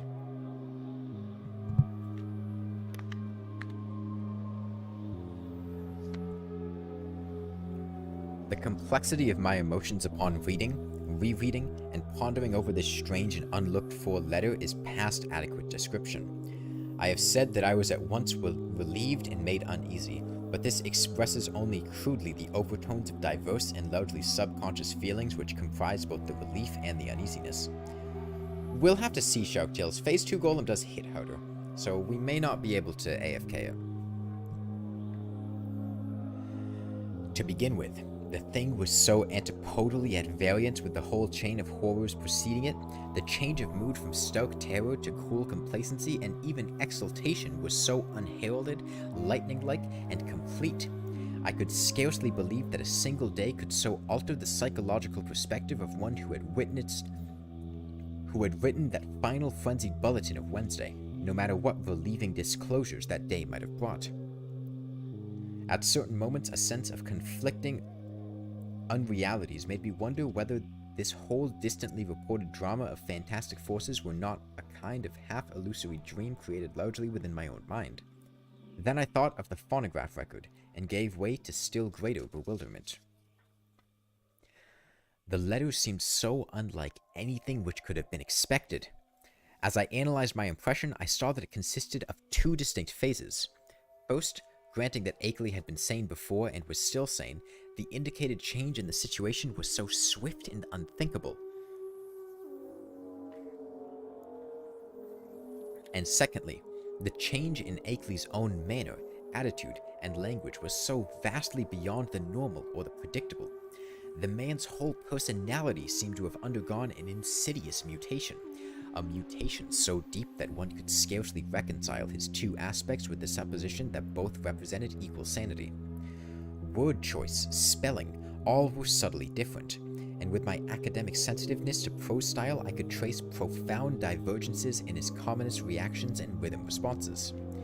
Certainly, the emotional cataclysm or revelation which could reproduce so radical an overtone must be an extreme one indeed. Yet in another way the letter seemed quite characteristic of Akeley. The same old passion for infinity, the same old scholarly inquisitiveness. I could not a moment or more than a moment credit the idea of spuriousness or malign substitution. Did not the invitation, the willingness to have me test the truth of the letter in person, prove its genuineness? I did not retire Saturday night, but sat up thinking of the shadows and marvels behind the letter I had received. My mind, aching from the quick succession of monstrous conceptions it had been forced to confront during the last 4 months, worked upon this startling new material in a cycle of doubt and acceptance which repeated most of the steps experienced in facing the early wonders. Till long before dawn, a burning interest and curiosity had begun to replace the original storm of perplexity and uneasiness. Mad or sane, metamorphosed or merely relieved, the chances were that Akeley had actually encountered some stupendous change of perspective in his hazardous research, some change at once diminishing his danger, real or fancied, and opening dizzy new vistas of cosmic and superhuman knowledge. My own zeal for the unknown flared up to meet his, and I felt myself touched by the contagion of the morbid barrier breaking. To shake off the maddening and wearying limitations of time and space and natural law, to be linked with the vast outside, to come close to the nighted and abysmal secrets of the infinite and the ultimate, Surely such a thing was worth the risk of one's life, soul, and sanity. And Akeley had said there was no longer any peril. He had invited me to visit him instead of warning me away as before. I tingled at the thought of what he might have now to tell me. There was an almost paralyzing fascination in the thought of sitting in that lonely and lately beleaguered farmhouse with a man who had talked with actual emissaries from outer space, sitting there with the terrible record and the pile of letters in which Akeley had summarized his earlier conclusions. So late Sunday morning, I telegraphed Akeley that I would meet him at Brattleboro on the following Wednesday, September 12th, if that date were convenient for him. In only one respect did I depart from his suggestions, and that concerned the choice of train. Frankly, I did not feel like arriving in that haunted Vermont region late at night, so instead of accepting the train he chose, I telephoned the station and devised another arrangement. By rising early and taking the 8:07 a.m. standard into Boston, I could catch the 9:25 for Greenfield, arriving there at 12:22 noon. This connected exactly with the train reaching Brattleboro at 1:08 p.m., a much more comfortable hour than 10:01 for meeting Akeley and riding with him into the close-packed, secret-guarding hills. I mentioned this choice in my telegram, and was glad to learn in the reply which came toward evening that it had I mentioned this choice in my telegram, and was glad to learn in the reply which came toward evening that it had met with my prospective host's endorsement. His wire ran thus: "Arrangement satisfactory. We'll meet 1:08 train Wednesday. Don't forget record and letters and prints. Keep destination quiet. Expect great revelations. Akeley."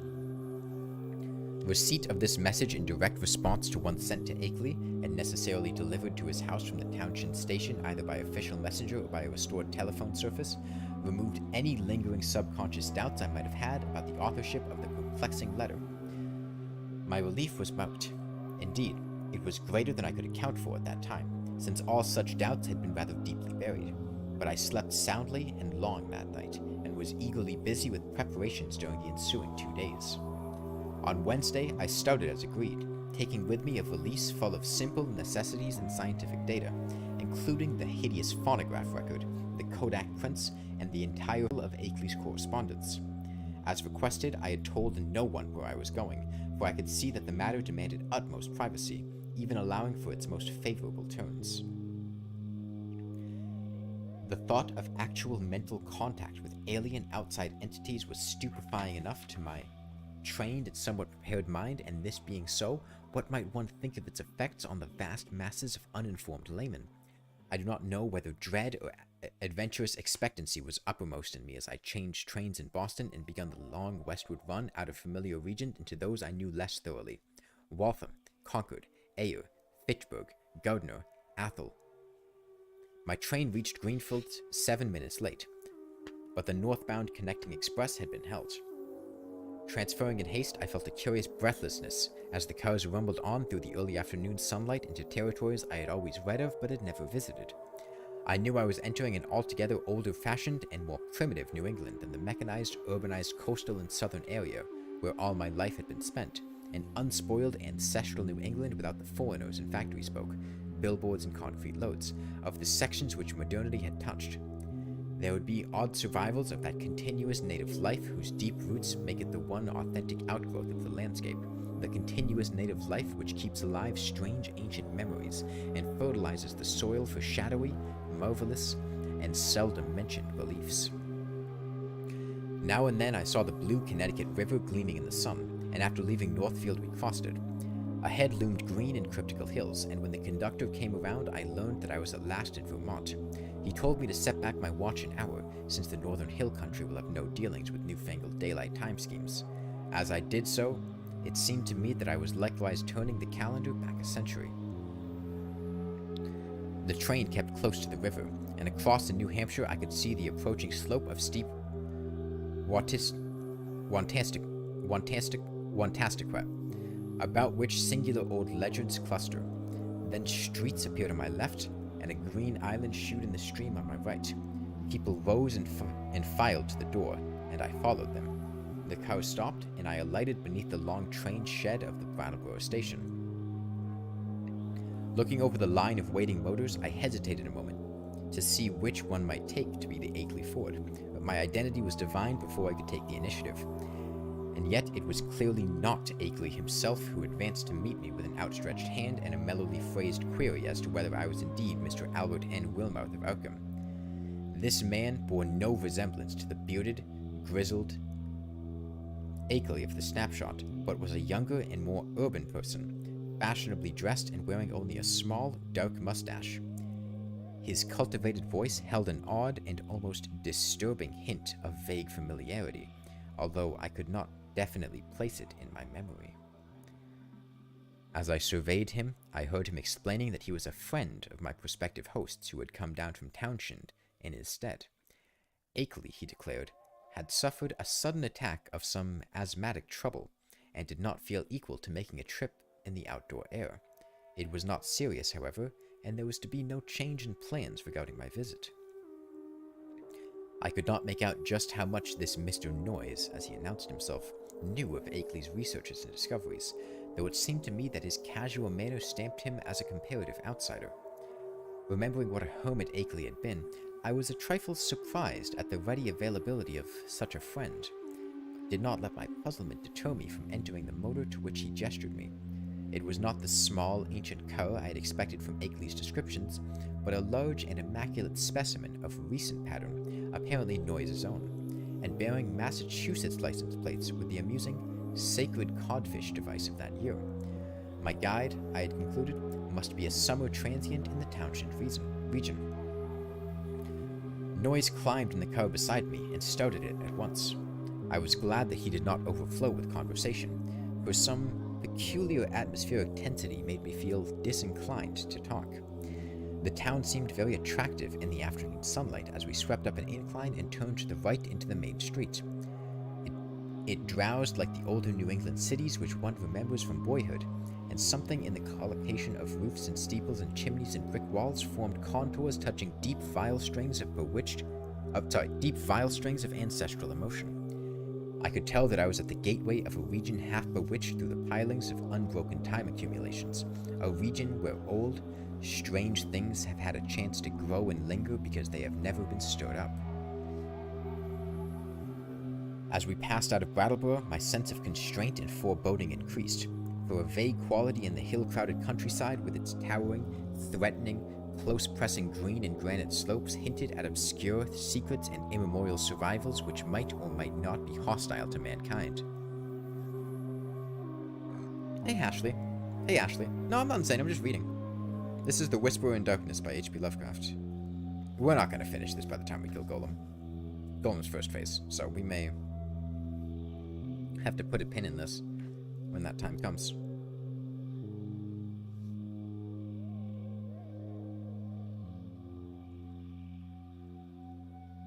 For a time, our course followed a broad, shallow river which flowed down from unknown hills in the north, and I shivered when my companion told me it was the Rest River.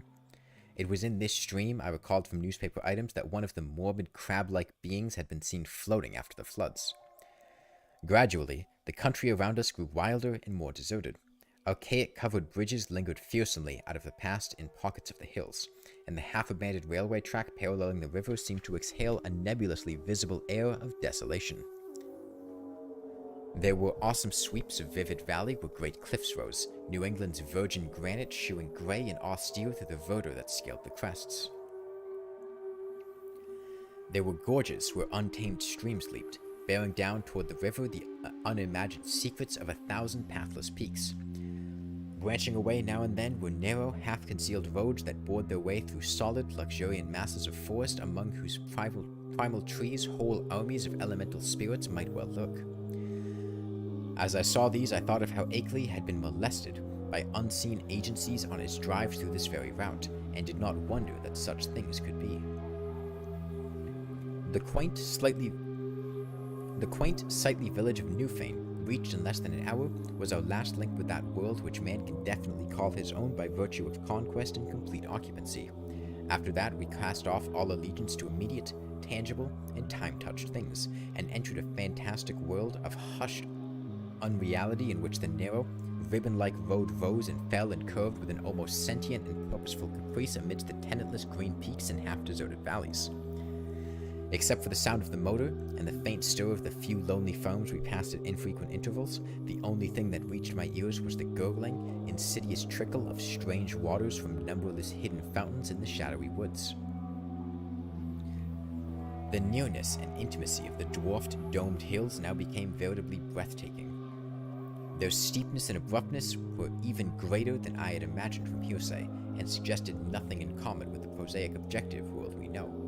The dense, unvisited woods on those inaccessible slopes seemed to harbor alien and incredible things, and I felt that the very outline of the hills themselves held some strange and forgotten meaning, as if they were vast hieroglyphs left by a rumored Titan race whose glories live only in rare, deep dreams. All the legends of the past and all the stupefying imputations of Henry Akeley's letters and exhibits welled up in my memory to heighten the atmosphere of tension and growing menace. The purpose of my visit and the frightful abnormalities it postulated struck me all at once with a chill sensation that nearly overbalanced my ardor for strange delvings. My guide must have noticed my disturbed attitude, for as the road grew wider and more irregular, and our motion slower and more jolting, his occasional pleasant comments expanded into a steadier flow of discourse. He spoke of the beauty and weirdness of the country, and revealed some acquaintance with the folklore studies of my prospective host. From his polite questions, it was obvious that he knew I had come for a scientific purpose, and that I was bringing data of some importance. But he gave no sign of appreciating the depth and awfulness of the knowledge which Akeley had finally reached. His manner was so cheerful, normal, and urbane that his remarks ought to have calmed and reassured me, but oddly enough, I felt only the more disturbed as we bumped and veered onward onto the unknown wilderness of hills and woods. At times it seemed as if he were pumping me to see what I knew and of the monstrous secrets of the place, and with every fresh utterance that vague, teasing, baffling familiarity in his voice increased. It was not an ordinary or healthy familiarity, despite the thoroughly wholesome and cultivated nature of the voice. I somehow linked it with the forgotten nightmares, and felt that I might go mad if I recognized it. If any good excuse had existed, I think I would have turned back from my visit. As it was, I could not well do so, and it occurred to me that a cool, scientific conversation with Akeley himself after my arrival would help greatly to pull me together. Besides, there was a strangely calming element of cosmic beauty in the hypnotic landscape through which we climbed and plunged fantastically. Time had lost itself in the labyrinths behind, and around us stretched only the flowering waves of fairy and the recaptured loveliness of vanished centuries, the hoary groves, the untainted pastures edged with gay autumnal blossoms, and at vast intervals the small round farmsteads nestling amidst huge trees beneath vertical precipices of fragrant briar and meadow grass. Even the sunlight assumed a supernal glamour, as if some special atmosphere or exhalation mantled the whole region. I had seen nothing like it save for in the magic vistas that sometimes form the background of Italian primitives. Sodoma and Leonardo conceived such expansives, but only in the distance, and through the vaultings of Renaissance arcades. God, I am stumbling through this. We were now burrowing bodily through the midst of the picture, and I seemed to find in its necromancy a thing I had innately known or inherited, and for which I had always been vainly searching. Suddenly, after rounding an obtuse angle at the top of a sharp ascent, the car came to a standstill. On my left, across a well-kept lawn which stretched to the road and flaunted a border of whitewashed stones, was a white, 2.5-story house of unusual size and elegance for the region, with a congerie of contiguous or arcade-linked barns, sheds, and windmill behind and to the right.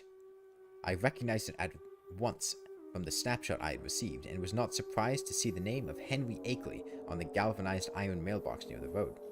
For some distance back of the house, a level stretch of marshy and sparsely wooded land extended, beyond which soared a steep, thickly forested hillside ending in a jagged leafy crest. This latter, I knew, was the summit of Dark Mountain, halfway up which we must have climbed already.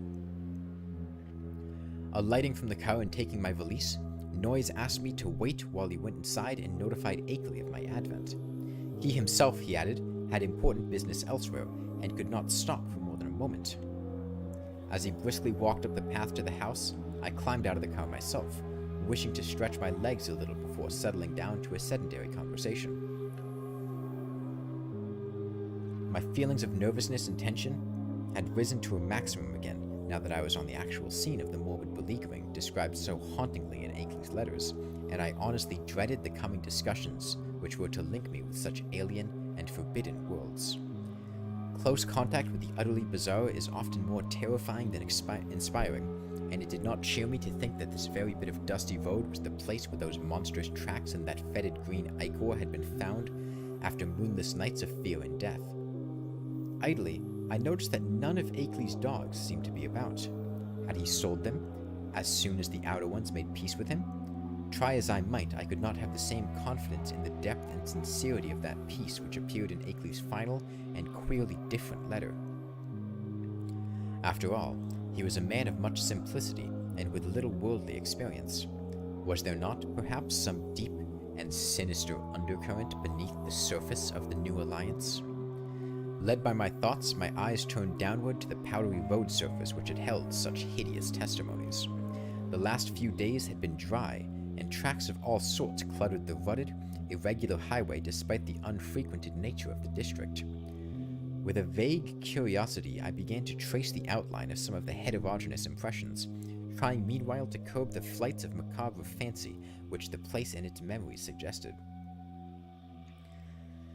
There was something menacing and uncomfortable in the funeral stillness, in the muffled, subtle trickle of distant brooks, and in the crowding green peaks and black wooded precipices that choked the narrow horizon. And then an image shot into my consciousness which made those vague menaces and flights of fancy seem mild and insignificant indeed. I have said that I was scanning the miscellaneous prints in the road with a kind of idle curiosity, but all at once that curiosity was shockingly snuffed out by a sudden and paralyzing gust of active terror. For though the dust tracks were in general confused and overlapping, and unlikely to arrest any casual gaze, my restless vision had caught certain details near the spot where the path to the house joined the highway, and had recognized beyond doubt or hope the frightful significance of those details. It was not for nothing, alas, that I had pored for hours over those Kodak views of the outer one's claw prints which Akeley had sent. Too well did I know the marks of those loathsome nippers, and that hint of ambiguous direction which stamped the horrors as no creatures of this planet. I guess that's supposed to be just a word for claws? Like it nips things? No chance had been left me for merciful mistake. Here, indeed, in objective form before my own eyes, and surely made not many hours before, were at least 3 marks which stood out blasphemously. Here, indeed, in objective form before my own eyes, and surely made not many hours before, were at least 3 marks which stood out blasphemously among the surprising plethora of blurred footprints leading to and from the Akeley farmhouse. They were the hellish tracks of the living fungi from Yuggith. I pulled myself together in time to stifle a scream. After all, what more was there than I might have expected, assuming that I had really believed Akeley's letters? He had spoken of making peace with the things. Why, then, was it strange that some of them had visited his house? But the terror was stronger than the reassurance. Could any man be expected to look unmoved for the first time upon the claw marks of animate beings from the outer depths of space? Just then I saw a noise emerging from the door and approach with a brisk step. I must, I reflected, keep command of myself, for the chances where this genial friend knew nothing of Akeley's profoundest and most stupendous probings into the forbidden.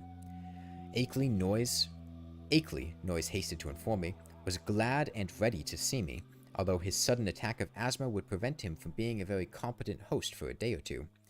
These spells hit him hard when they came, and were always accompanied by a debilitating fever and a general weakness. He never was good for much while they lasted, had to talk in a whisper, and was very clumsy and feeble in getting about. His feet and ankles swelled, too, so that he had to bandage them like a gouty old beef-eater. Today he was in rather bad shape, so that I would have to attend very largely to my own needs, but he was nonetheless eager for conversation. I would find him in the study at the left of the front hall, the room where the blinds were shut. He had to keep the sunlight out when he was ill, for his eyes were very sensitive. As Noise bade me adieu and rode off northward in his car, I began to walk slowly toward the house.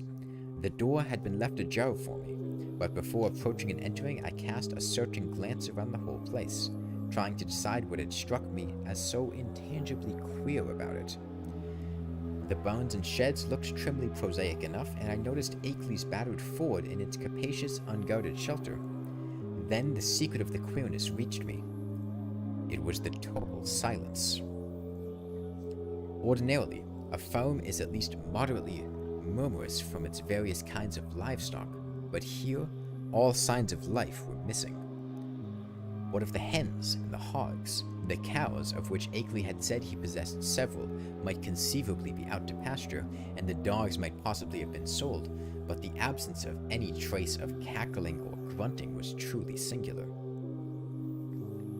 I did not pause long on the path, but resolutely entered the open house door and closed it behind me.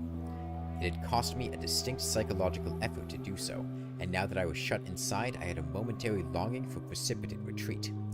Not only that the place was in the least sinister in visual suggestion, on the contrary, I thought the graceful late colonial hallway very tasteful and wholesome, and admired the evident breeding of the man who had furnished it. What made me wish to flee was something very attenuated and indefinable. Perhaps it was a certain odd odor which I thought I noticed, though I well knew how common musty odors are in even the best of ancient farmhouses. Refusing to let these cloudy qualms overmaster me, I recalled Noise's instructions and pushed open the six-paneled, brass-latched white door on my left. The room beyond was darkened, as I had known before, and as I entered, I noticed that the queer odor was stronger there. There likewise appeared to be some faint, half-imaginary rhythm or vibration in the air. For a moment, the closed blinds allowed me to see very little, but then a kind of apologetic hacking or whispering sound drew my attention to a great easy chair in the farther, darker corner of the room. Within its shadowy depths, I saw the white blur of a man's face and hands, and in a moment I had crossed to greet the figure who had tried to speak.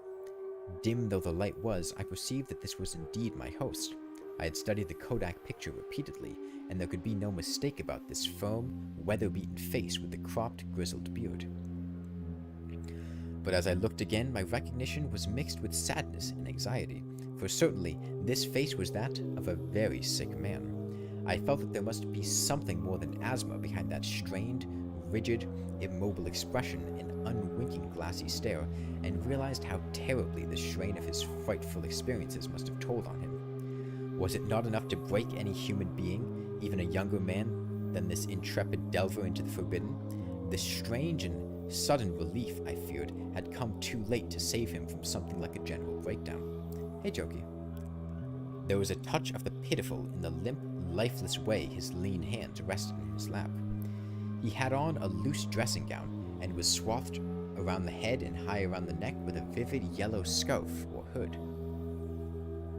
And then I saw that he was trying to talk to me in the same hacking whisper with which he had greeted me. It was a hard whisper to catch at first, since the gray mustache concealed all movements of the lip, and something in its timbre disturbed me greatly, but by concentrating my attention I could soon make out its purport surprisingly well. The accent was by no means a rustic one, and the language was even more polished than correspondence had led me to expect. "Mr. Wilmouth, I presume. You must pardon my not rising. I am quite ill, as Mr. Noise must have told you. Not resist having you come just the same. You know what I wrote in my last letter. There is so much to tell you tomorrow when I shall feel better. I can't say how glad I am to see you in person after all our many letters. You have the file with you, of course, and the Kodak prints and records. Noise put your valise in the hall. I suppose you saw it. For tonight, I fear you'll have to wait on yourself to a great extent. Your room is upstairs, the one over this, and you'll see the bathroom door opening at the head of the staircase. There's a meal spread for you in the dining room, right through this door at your right, which you can take whenever you feel like it. I'll be a better host sometime tomorrow, but just now weakness leaves me helpless. Make yourself at home. You might take out the letters and pictures and record and put them on the table here before you go upstairs with your bag. It is here that we shall discuss them. You can see my phonograph on that corner stand. No thanks, there's nothing you can do for me. I know these spells of old. Just come back for a little quiet visiting before night, and then go to bed when you please. I'll rest here, perhaps sleep here all night as I often do. In the morning, I'll be far better able to go into the things we must go into. You realize, of course, the utterly stupendous nature of the matter before us. To us, as to only a few men of this earth, there will be opened up gulfs of time and space and knowledge beyond anything within the conception of human science and philosophy. Do you know that Einstein is wrong, and that certain objects and forces can move with a velocity greater than that of light? With proper aid, I expect to go backward and forward in time and actually see and feel the earth of remote past and future epochs. You can't imagine the degree to which those beings have carried science. There is nothing they can't do with the mind and body of living organisms. Yes, Shax. I did a no accessories run at one point, but I just got bored because it wasn't very fun. Reading like always, yeah.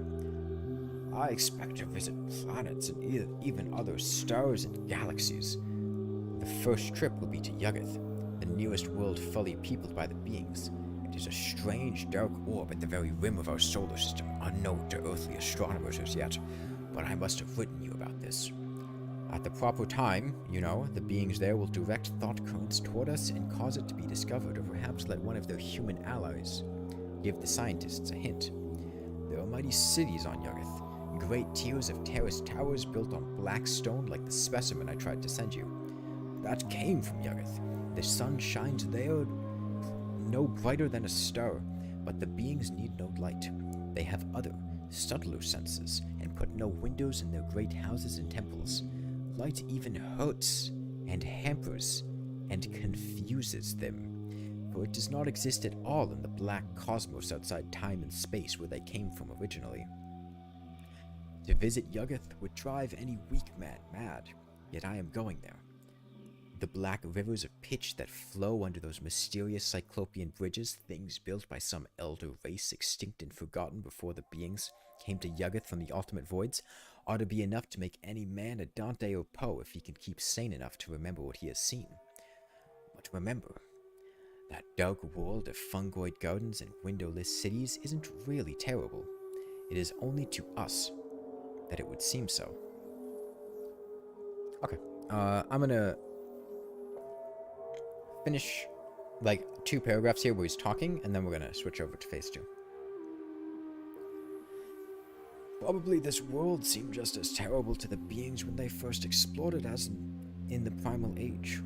You know they were here long before the fabulous epoch of Cthulhu was over, and remember all about sunken Rillia when it was above the waters. They've been inside the earth too. There are openings which human beings know nothing of, some of them in these very Vermont hills, and great worlds of unknown life down there. Blue-lit Knyan, red-lit Yoth, and black lightless Inkai. It's from Inkai that frightful Sithagawa came. You know, the amorphous toad-like god creature mentioned in the Narcotic manuscripts in the Necronomicon and Comorium myth cycle preserved by the Atlantean high priest Clarkish Ton? But we will talk of all this later on. It must be 4 or 5 o'clock by this time. Better bring the stuff out from your bag. Take a bite and then come back for a comfortable chat.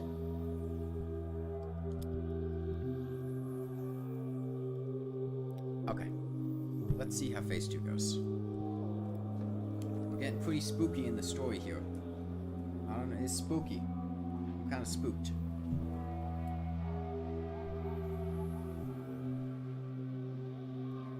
We'll have to see when we can afford to read. Right now, though, I can't just enter Golem's phase 2 and expect to be able to read. Okay, gotta rebound my keys. Use item. Left. Okay. Actually, I can still hit Golem here. Am I able to survive this? Our damage is actually better. I think I can survive this. I might have to start popping potions, but I think this is survivable.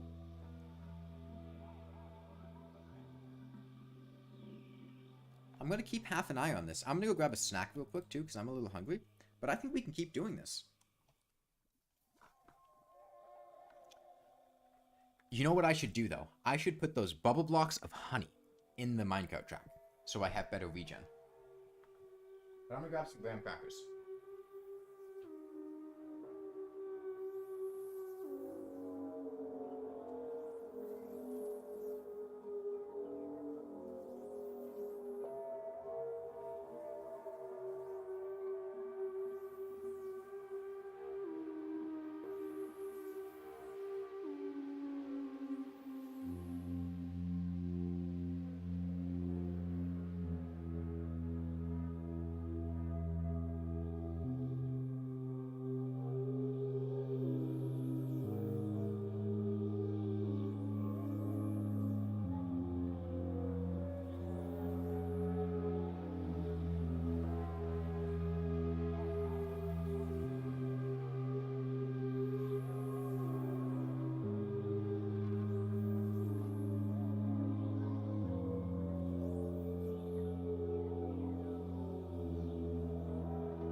I was expecting way, way worse from Phase 2 Golem.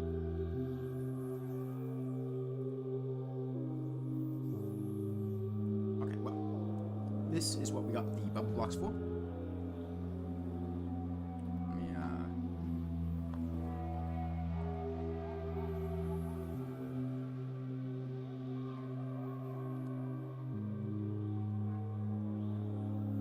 Blocked up.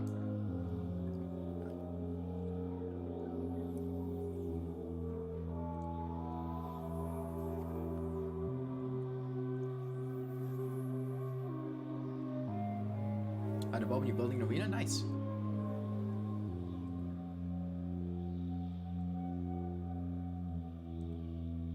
Good luck.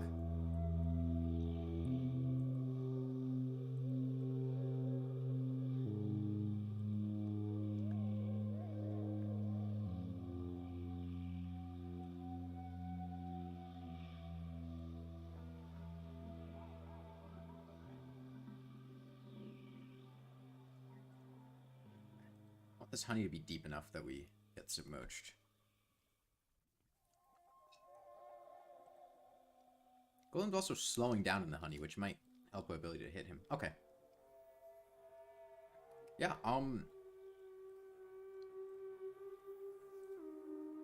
let's do it.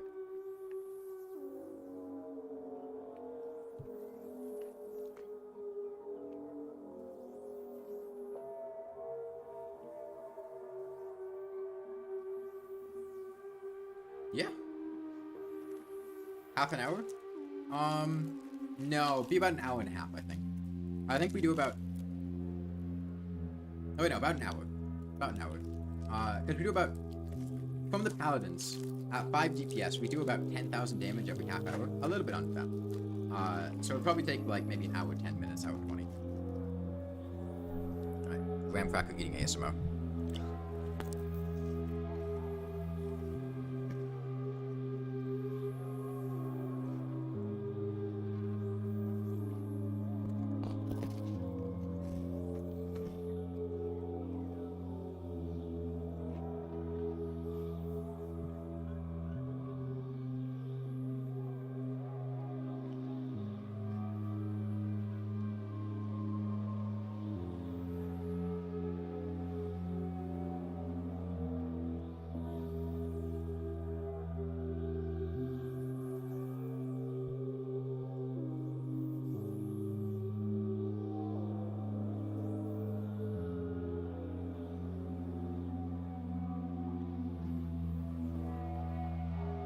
I've also got some,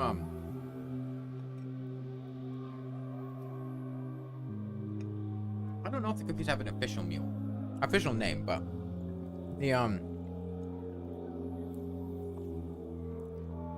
the Girl Scout They're like the Samoa Girl Scout cookies. They're like the cookies with coconut shavings and then like chocolate on top.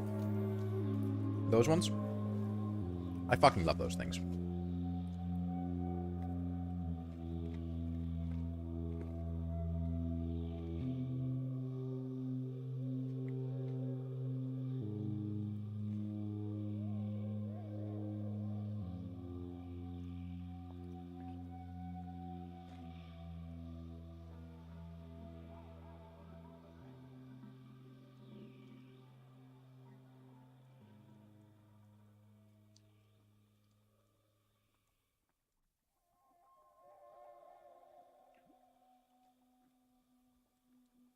Why am I using the lawnmower? Well, that's the challenge. That's the fun.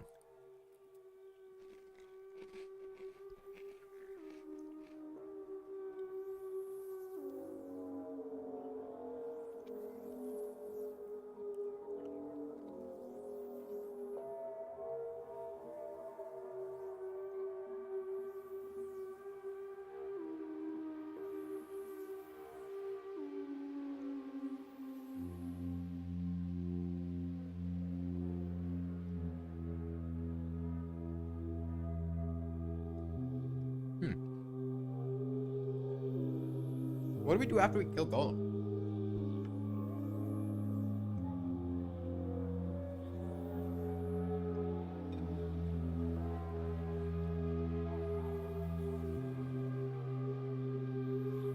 What's with the creepy music?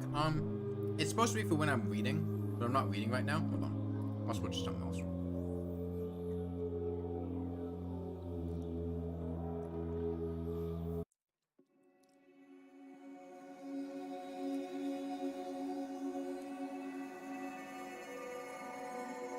You know, the speedrun category for who can get the territory the quickest? No, I don't really keep up with Terraria speedruns.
You hope you don't miss the Moonlord stream? Oh, it's gonna be a lot more than one stream. A lot more than one stream.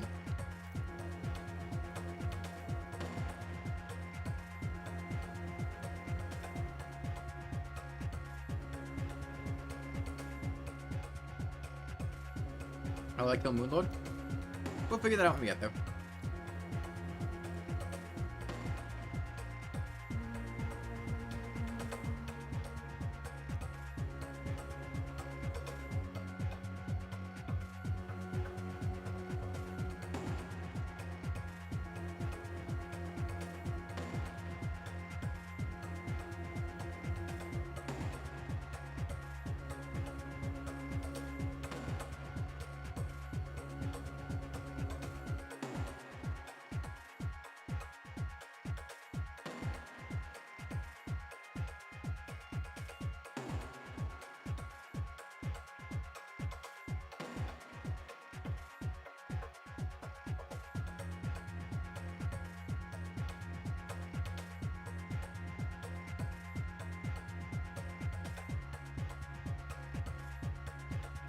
Yeah, a big part of doing challenges like this is figuring out how to do things, because they're typically things that haven't really been done before.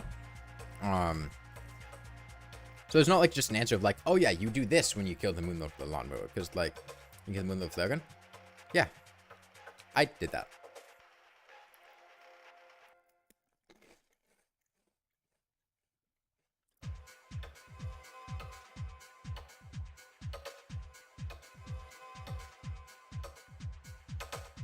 Copper short sword the one more comparable to Lawnmower, though.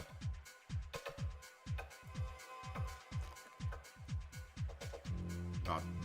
I fucking love graham crackers, man.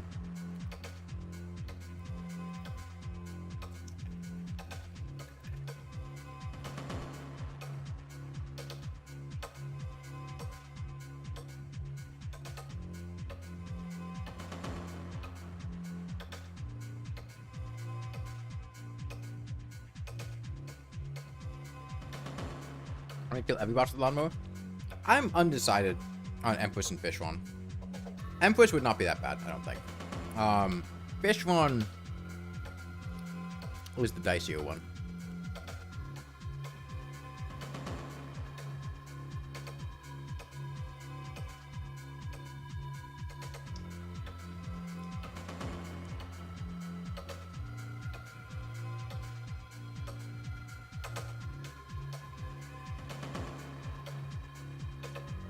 It is really hard to face tank Fishron, and the way that Fishron moves is not conducive. Oh no, the mount's useless time death. We can't attack unless we're on the ground, and the thing doesn't go on the ground, so it's pretty useless.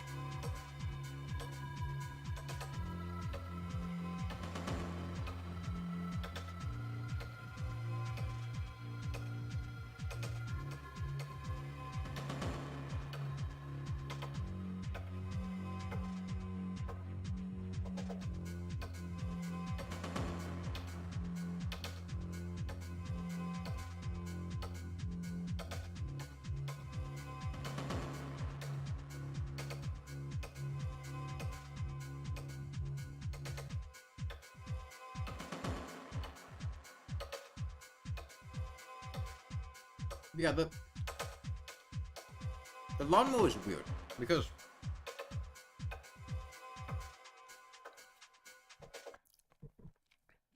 it is a worse weapon, but this run is, like, mechanically easier than a lot of the other ones I had done. In a lot of ways, because I'm forced to play in a way that makes the game easier. Like, it took like 9 hours to kill Golem with a flare gun. But I also, like, I'm forced to have, like, a super tanky build to just trivialize things here. Because otherwise, I don't, like, you just couldn't do this. So it ends up working out to be, because it's worse, the game is easier. Hey, Bismarck.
How old am I? You guessed it's 22. Close, but not quite.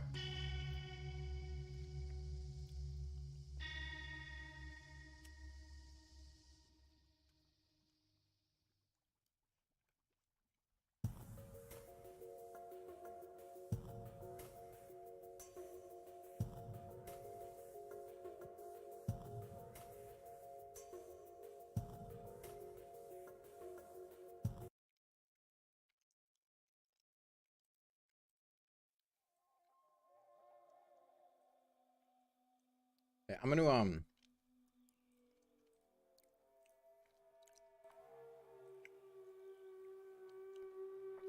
go back to reading. I really want to finish The Whisper in Darkness, and then we can move on to doing other things on other days. But I want to finish this book.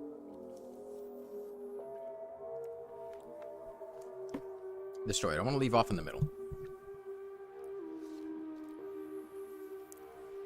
We can consider rewatching old videos later.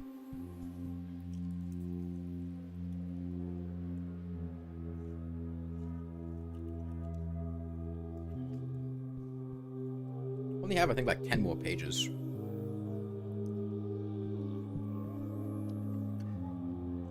So this is after the extremely ominous meeting with Akeley in the shadowed room in which everything seemed to be very off. Very slowly, I turned and began to obey my host, fetching my valise, extracting and depositing the desired articles, and finally ascending to the room designated as mine. With the memory of that roadside claw print fresh in my mind, Akeley's whispered paragraphs had affected me queerly.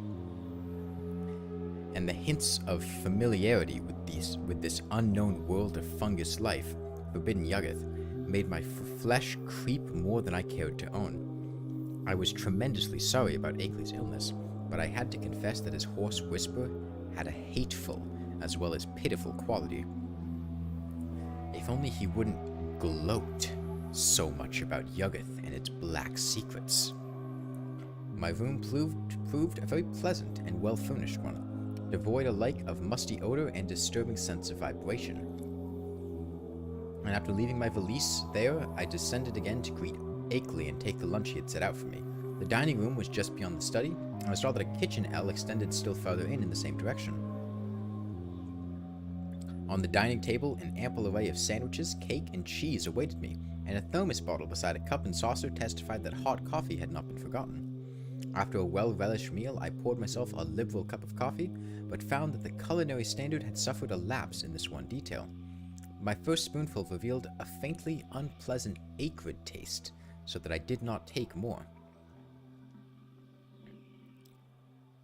Throughout the lunch, I thought of Akeley sitting silently in the great chair in the darkened next room. Once I went in to beg him to share the repast, but he whispered that he could eat nothing as yet. Later on, just before he slept, he would take some malted milk, all he ought to have that day.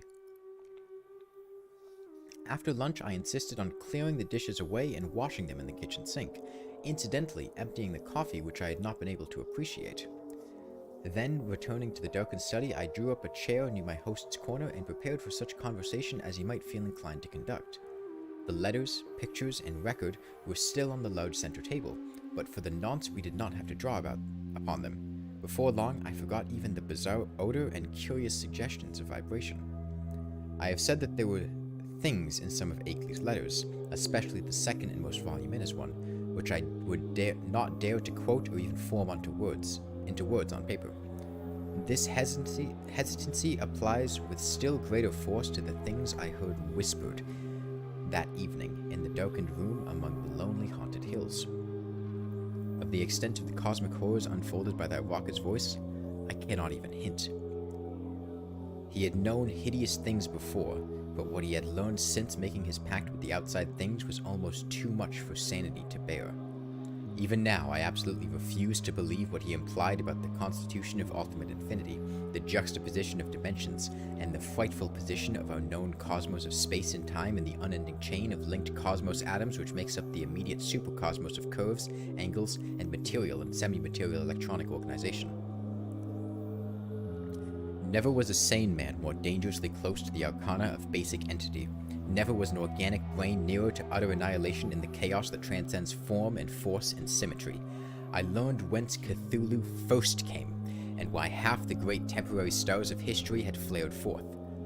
I guessed, from hints which made even my informant pause timidly, the secret behind the Magellanic Clouds and Globular Nebula, and the black truth veiled by the immemorial allegory of Tau. The nature of the doles was plainly revealed, and I was told the essence, though not the source, of the Hounds of Tindalos. The legend of Yig, father of serpents, remained figurative no longer, and I started with loathing when told of the monstrous nuclear chaos beyond angled space which the Necronomicon had mercifully cloaked under the name of Azathoth.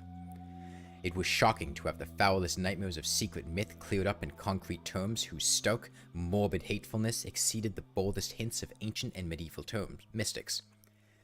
Ineluctably, I was led to believe that the first whispers of these accursed tales must have had discourse with Akeley's outer ones, and perhaps have visited outer cosmic realms as Akeley now proposed visiting them. I was told of the Black Stone and what it implied, and was glad that it had not reached me. My guesses about those hieroglyphics had been all too correct, and yet Akeley now seemed reconciled to the whole fiendish system as he had stumbled upon, reconciled and eager to probe farther into the monstrous abyss.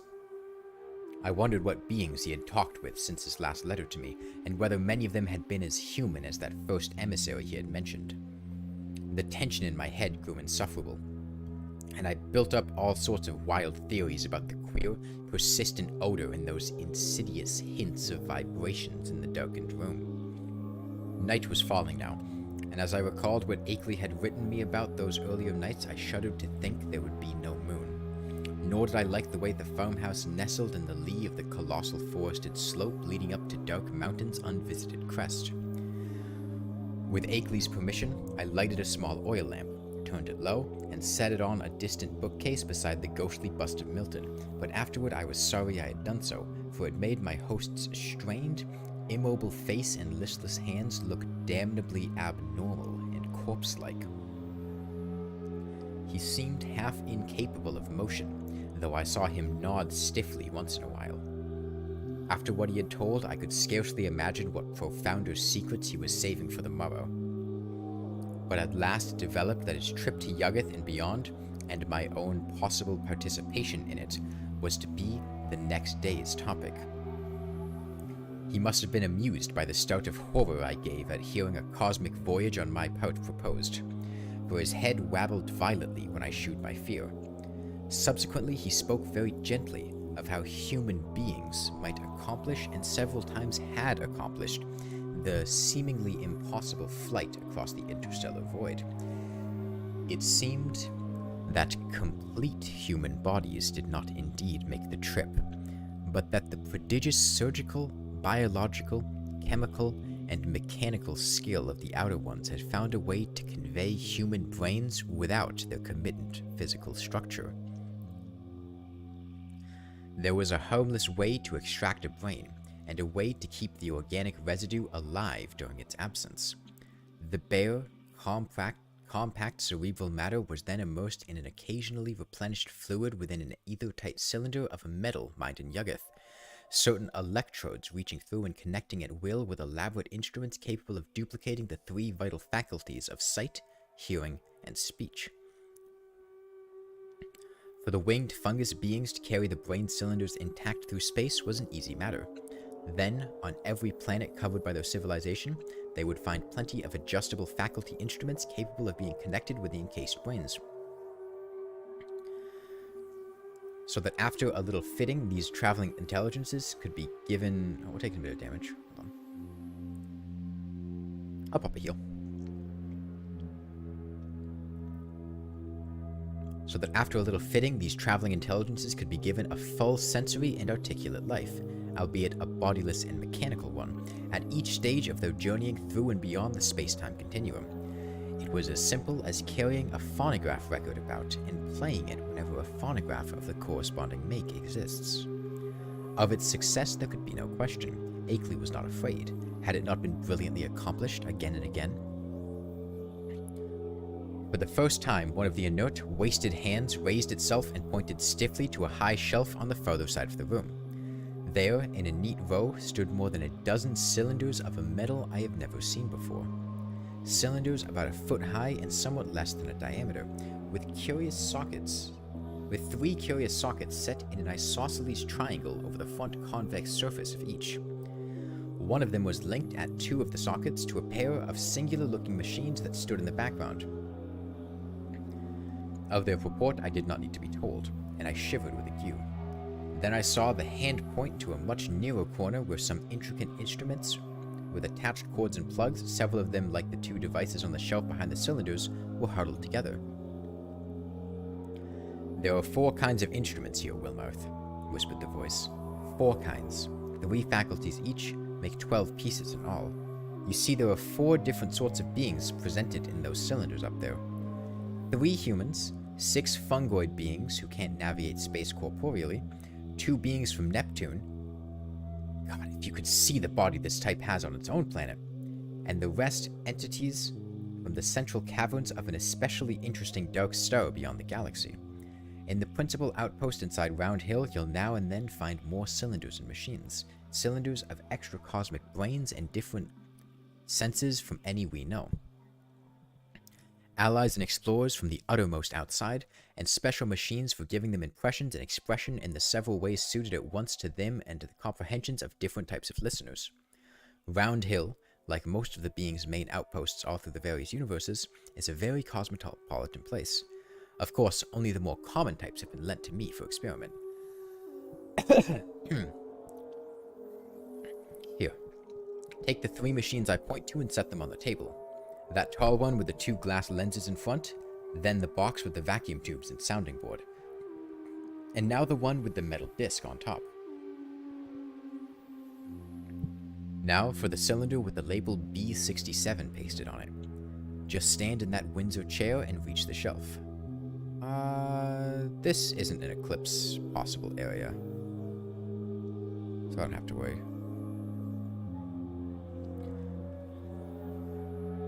Heavy? Never mind, just be sure of the number, B67. Don't bother with that fresh, shiny cylinder. Fresh, shiny... Holy shit, Firstly, there's supposed to be the guy reading it. Here. Take the 2 machines I point to and set them on the table.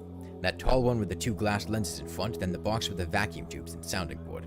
And now the one with the metal disc on top. Now for the cylinder with the label B67 pasted on it. Just stand in that Windsor chair to reach the shelf. Heavy? Never mind, just be sure of the number. B67. Don't bother with that fresh, shiny cylinder joined to the 2 testing instruments, the one with my name on it. Set B67 on the table near where you've put on the machines, and see that dial switch on all 3 machines is jammed over to the extreme left. Now connect the cord of the lens machine with the upper socket on the cylinder. There. Join the tube machine to the lower left-hand socket and the disc apparatus to the outer socket. Now move all the dial switches on the machines over to the extreme right.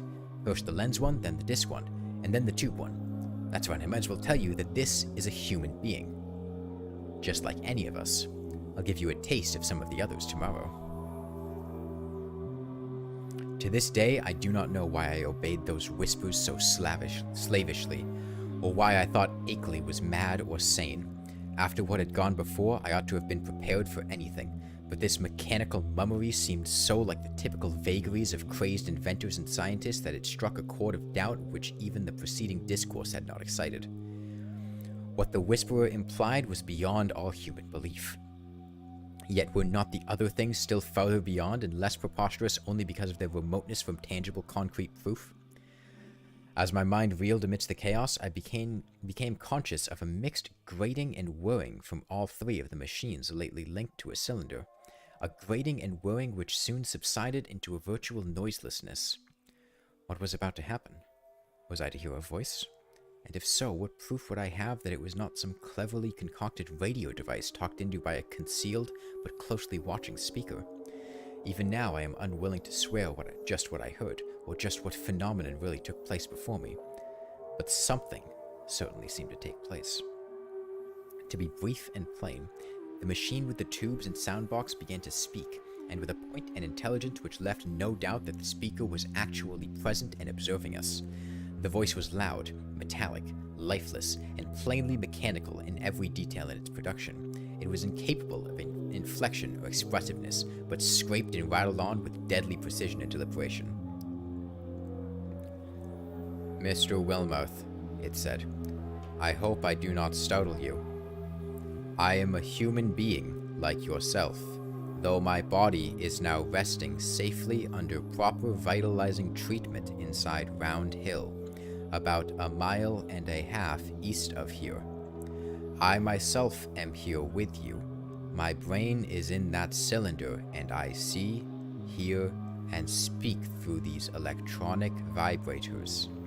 In a week, I am going across the void as I have been many times before, and I expect to have the pleasure of Mr. Akeley's company. I wish I might have yours as well, for I know you by sight and reputation, and have kept close track of your correspondence with our friend.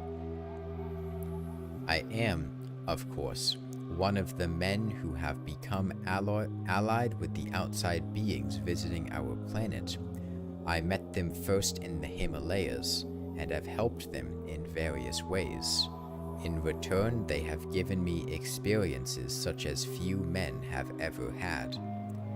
Do you realize what it means when I say I have been on 37 different celestial bodies, planets, dark stars, and less definable objects, including 8 outside our galaxy and 2 outside the curved cosmos of space and time?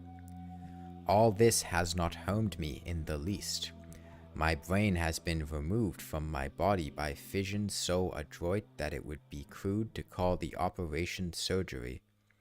The visiting beings have methods which make these extractions easy and almost normal, and one's body never ages when the brain is out of it. The brain, I may add, is virtually immortal with its mechanical faculties and a limited nourishment supplied by occasional changes of the preserving fluid. Altogether, I hope most heartily that you will decide to come with Mr. Akeley and me. The visitors are eager to know men of knowledge like yourself, and to shew them the great abysses that most of us had to dream about in fanciful ignorance.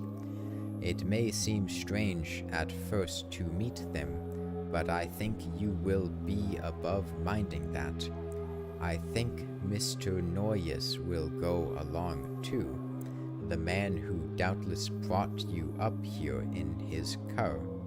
He has been one of us for years. I suppose you recognized his voice as one of those on the record Mr. Akeley sent you.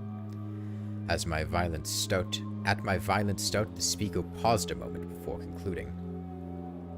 So, Mr. Wilmarth, I will leave the matter to you, merely adding that a man with your love of strangeness and folklore ought never to miss such a chance as this. There is nothing to fear. All transitions are painless, and there is much to enjoy in a wholly mechanized state of sensation.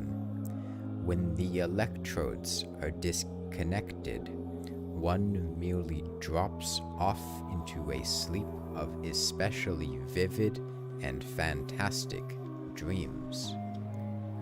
And now, if you don't mind, we might adjourn from our session till tomorrow. Good night. Just turn all the switches back to the left, never mind the exact order, though you might well let the lens machine be last. Good night, Mr. Akeley.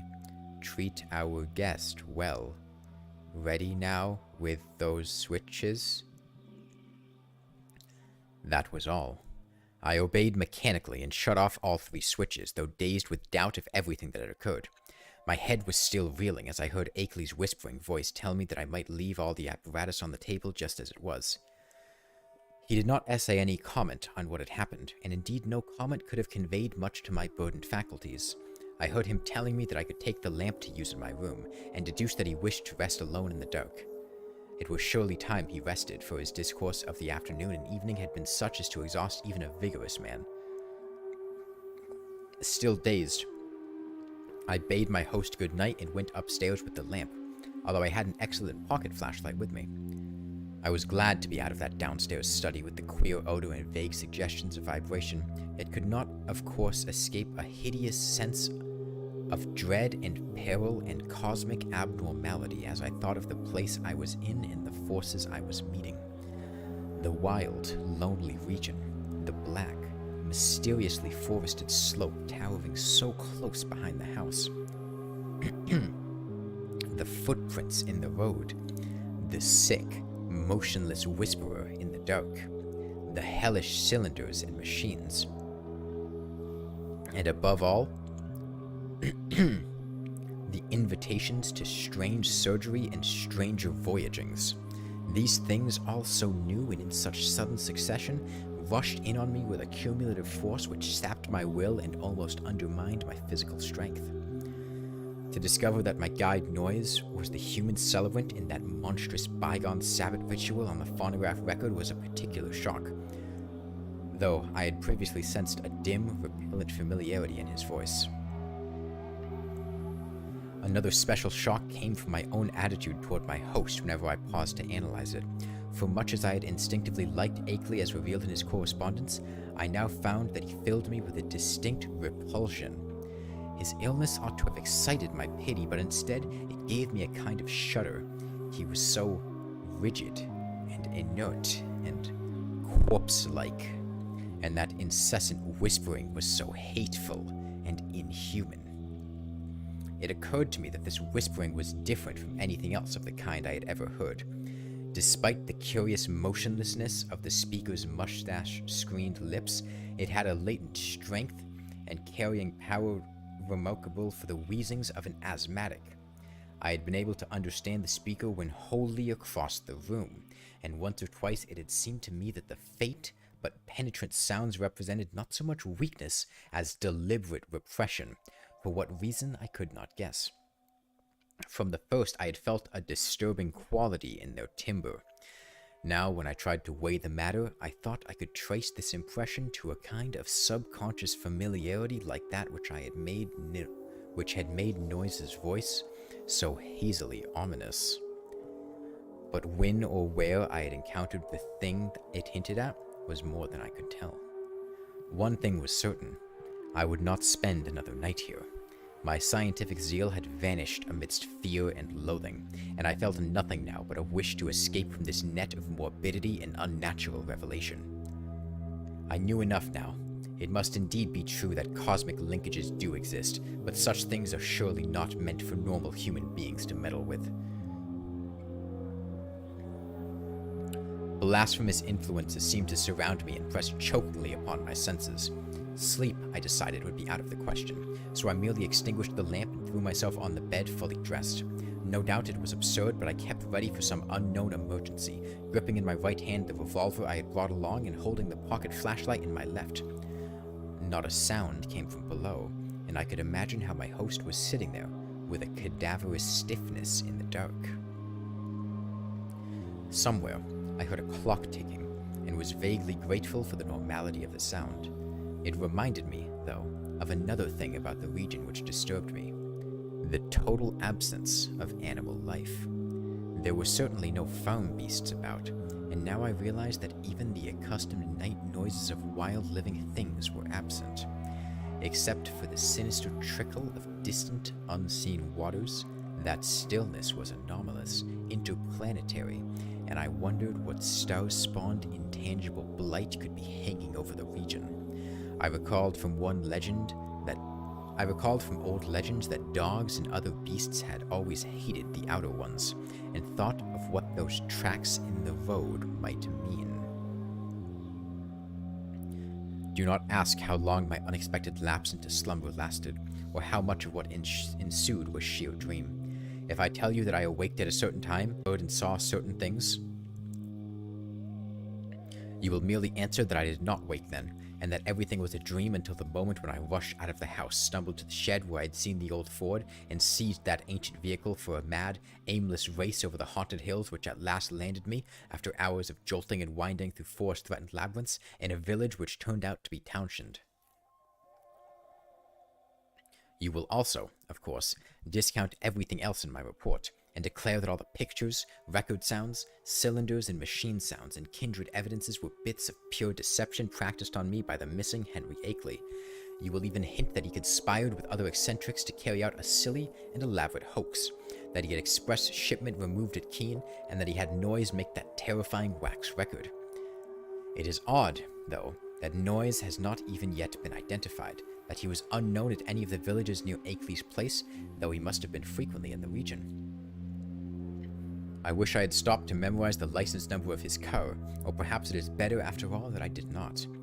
For I, despite all you can say, and despite all I sometimes try to say to myself, know that loathsome outside influences must be lurking there in the half-unknown hills, and that those influences have spies and emissaries in the world of men. To keep as far as possible from such influences and such emissaries is all that I ask of life in future. When my frantic stories sent a sheriff's posse out to the farmhouse, Akeley was gone without leaving a trace. His loose dressing gown, yellow scarf, and foot bandages lay on the study floor near his corner easy chair, and it could not be decided whether any of his other apparel had vanished with him. The dogs and livestock were indeed missing, and there were some curious bullet holes both on the house's exterior and on some of the walls within, but beyond this nothing unusual could be detected. No cylinders or machines, none of the evidences I had brought in my valise, no queer odor or vibration sense, no footprints in the road, and none of the problematical things I glimpsed at the very last. I stayed a week in Brattleboro after my escape, making inquiries among people of every kind who had known Akeley, and the results convinced me that the matter is no figment of dream or delusion. Akeley's queer purchases of dogs and ammunition and chemicals and the cutting of his telephone wires are matters of record, while all who knew him, including his son in California, conceded that his occasional remarks on strange studies had a certain consistency. Solid citizens believe he was mad, and unhesitatingly pronounce all reported evidences mere hoaxes devised with insane cunning and perhaps abetted by eccentric associates. But the lowlier country folk sustain his statements in every detail. He had shewed some of those rustics his photographs in black stone, and had played the hideous record for all of them, and they all said the footprints and buzzing voice were like those described in ancestral legends. They said, too, that suspicious sights and sounds had been noticed increasingly around Akeley's house after he had found the black stone, and that the place was now avoided by everybody except the mailman and other casual, tough-minded people. Dark Mountain and Round Hill were both notoriously haunted spots, and I could find no one who had ever closely explored either. Occasional disappearances of natives throughout the district's history were well attested, and these now included the semi-vagabond Walter Brown, whom Akeley's letters had mentioned. I even came upon one farmer who thought he had personally glimpsed one of the queer bodies at flood time in the swollen West River, but his tale was too confused to be really valuable. When I left Brattleboro, I resolved never to go back to Vermont, and I feel quite certain I shall keep my resolution. Those wild hills are surely the outpost of a frightful cosmic race, as I doubt all the less since reading that a new ninth planet has been glimpsed beyond Neptune, just as those influences had said it would be. Astronomers, with a hideous appropriateness they little suspect, have named this thing Pluto. I feel beyond question that it is nothing less than Nighted Yuggeth, and I shiver when I try to figure out the real reason why its monstrous denizens wish it to be known in this way at this especial time. I vainly try to assure myself that these demonic creatures are not gradually leading up to some new policy hurtful to the earth and its normal inhabitants. But I have still to tell of the ending of that terrible night in the farmhouse. As I have said, I did finally drop into a troubled doze, a doze filled with bits of dream which involved monstrous landscape glimpses. Just what awaked me, I cannot yet say, but that I did indeed awake at this given point is very certain. My first confused impression was of stealthily creaking floorboards in the hall outside my door, and of a clumsy, muffled fumbling at the latch. This, however, ceased almost at once, so that my really clear impressions began with the voices heard from the study below. There seemed to be several speakers, and I judged that they were controversially engaged. By the time I had listened a few seconds, I was brought awake, for the nature of the voices was such to make all thought of sleep ridiculous. The tones were curiously varied, and no one who had listened to that accursed phonograph record could harbor any doubts about the nature of at least two of them.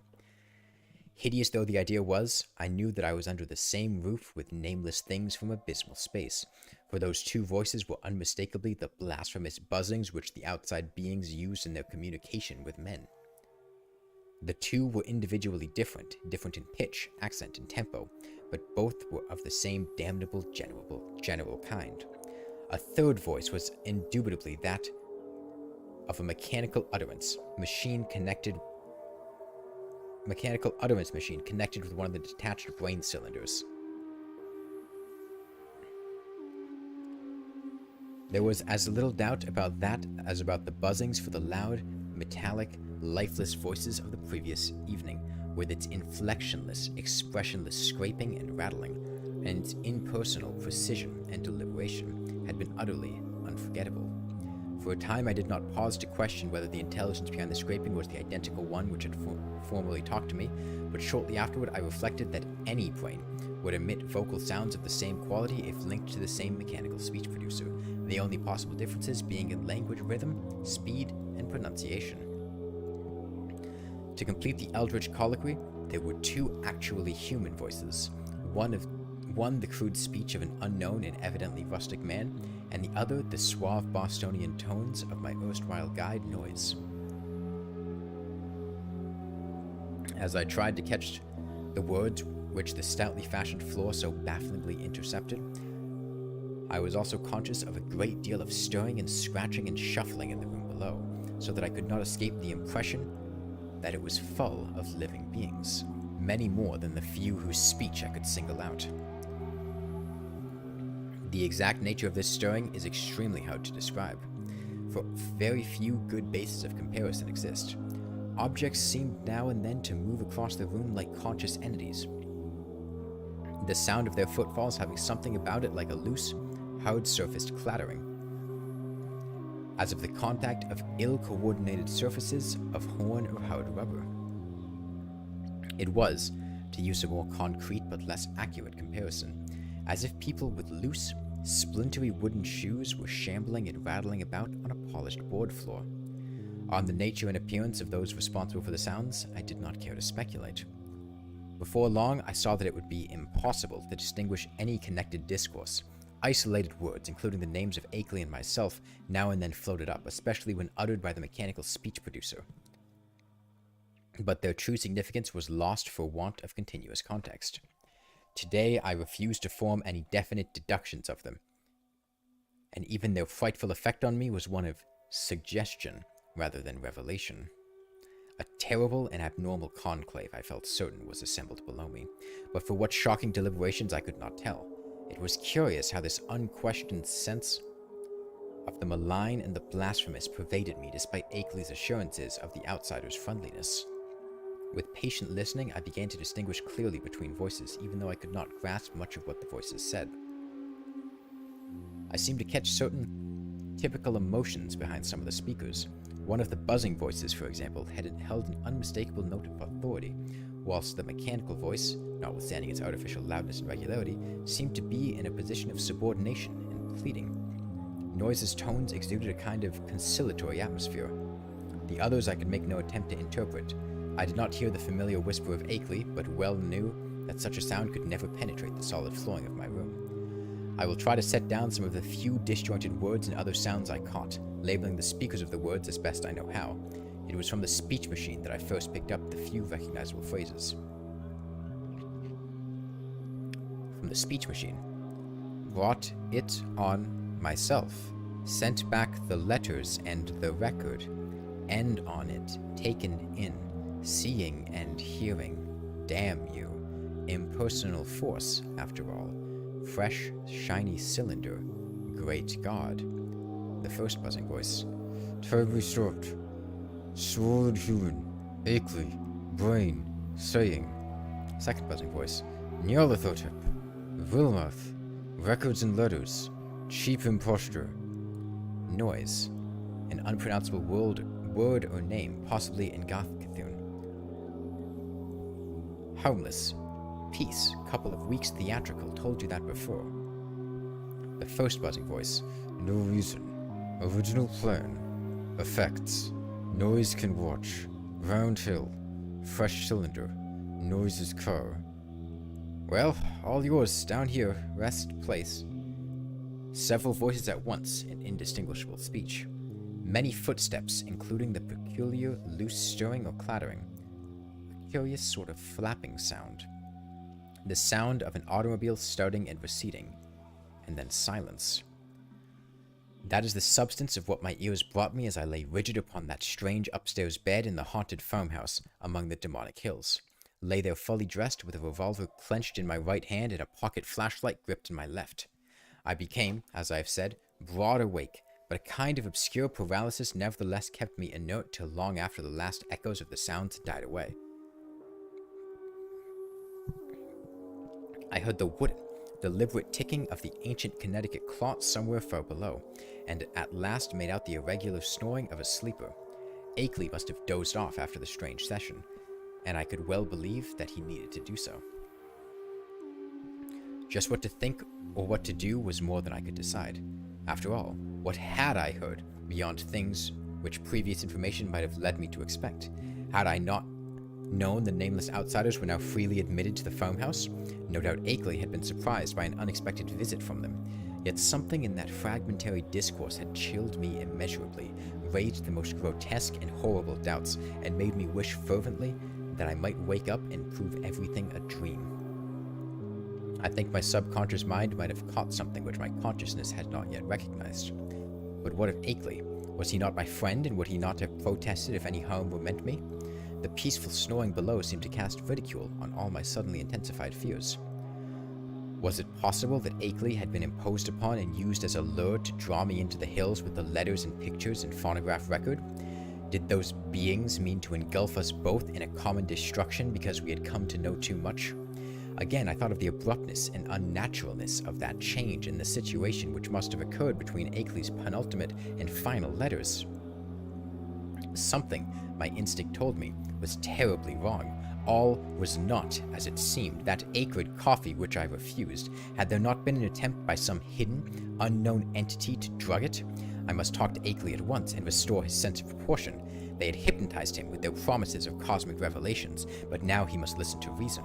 We must get out of this before it would be too late. If he lacked the willpower to make the break for liberty, I would supply it. Or if I could not persuade him to go, I could at least go myself. Surely he would let me take his Ford and leave it in a garage at Brattleboro.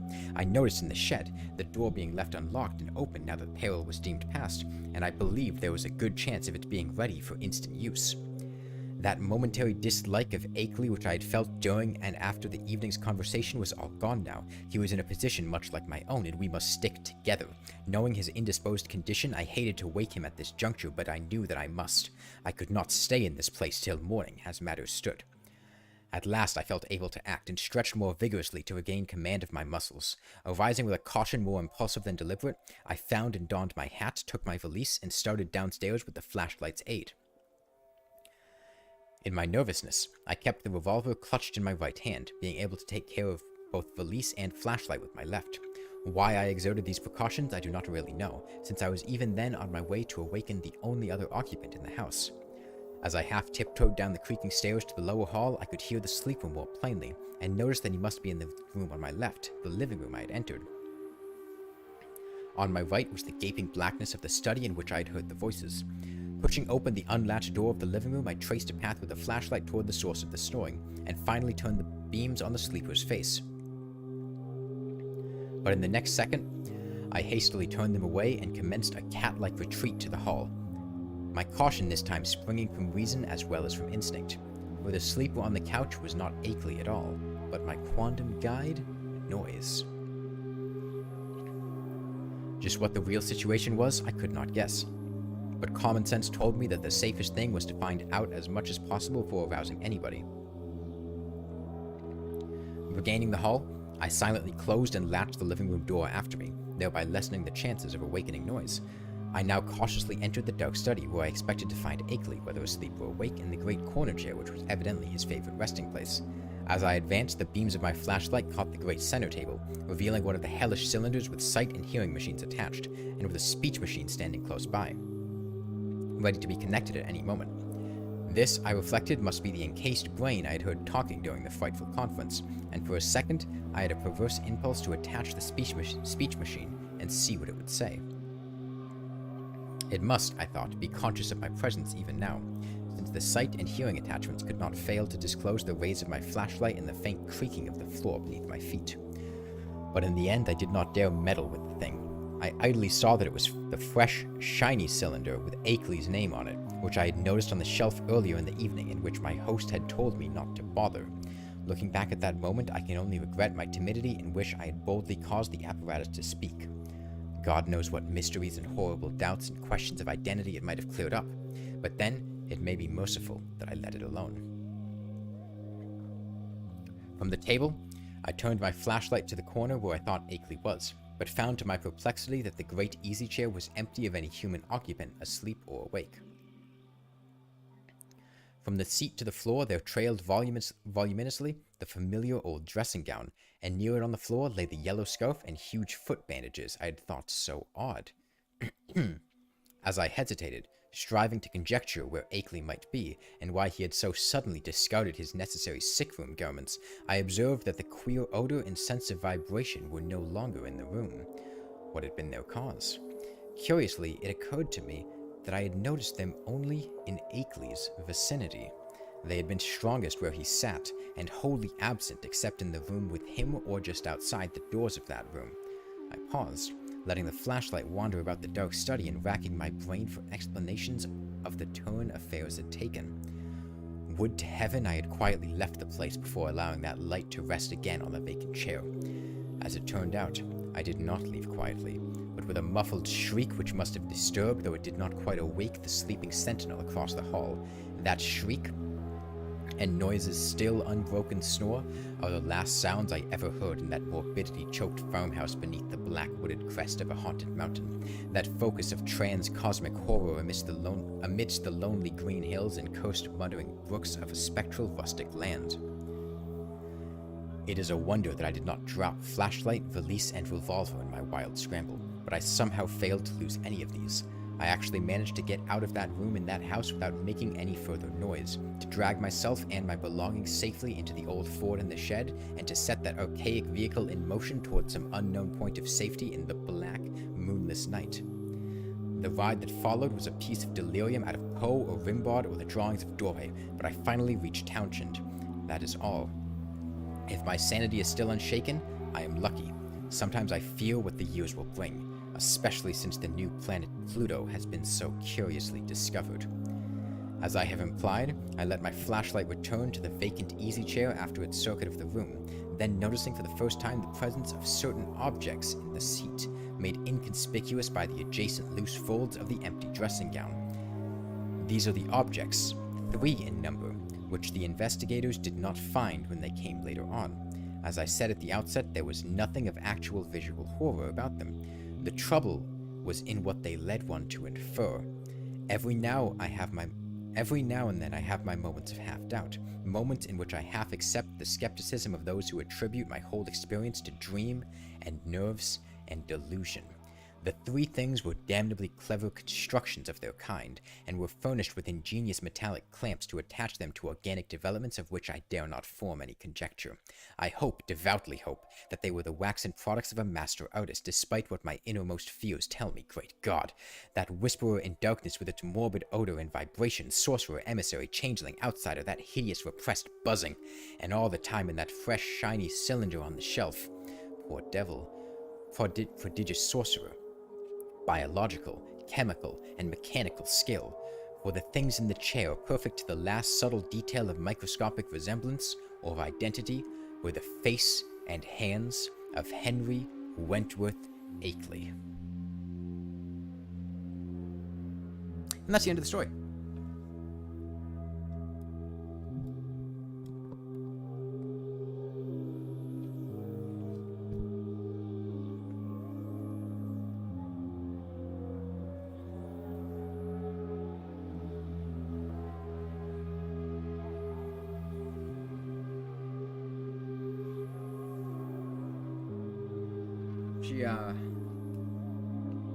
It was a good story? It was, yeah.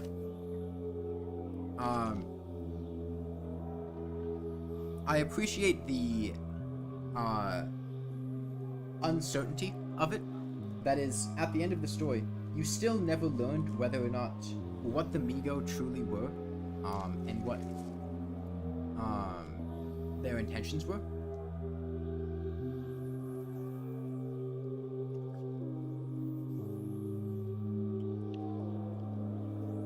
just with certainty that they had operated on Akeley before sending that letter, which presumably was why it was typed on the typewriter rather than handwritten. Okay. You like it better that we don't know? Yeah. That's a good example of the story being better with letting the viewers and readers draw their own conclusion. We got about 5,000 HP left, which will be about 15 minutes. I'm gonna pick a short story to read, and then that'll probably be the last of the Lovecraft stuff we read. Unless we happen to be in some situation later in which we have a large period of time, but I'm not sure that's going to happen again during the later things. Azathoth is only a couple pages, and I think it could be interesting because we heard mention of Azathoth during that story.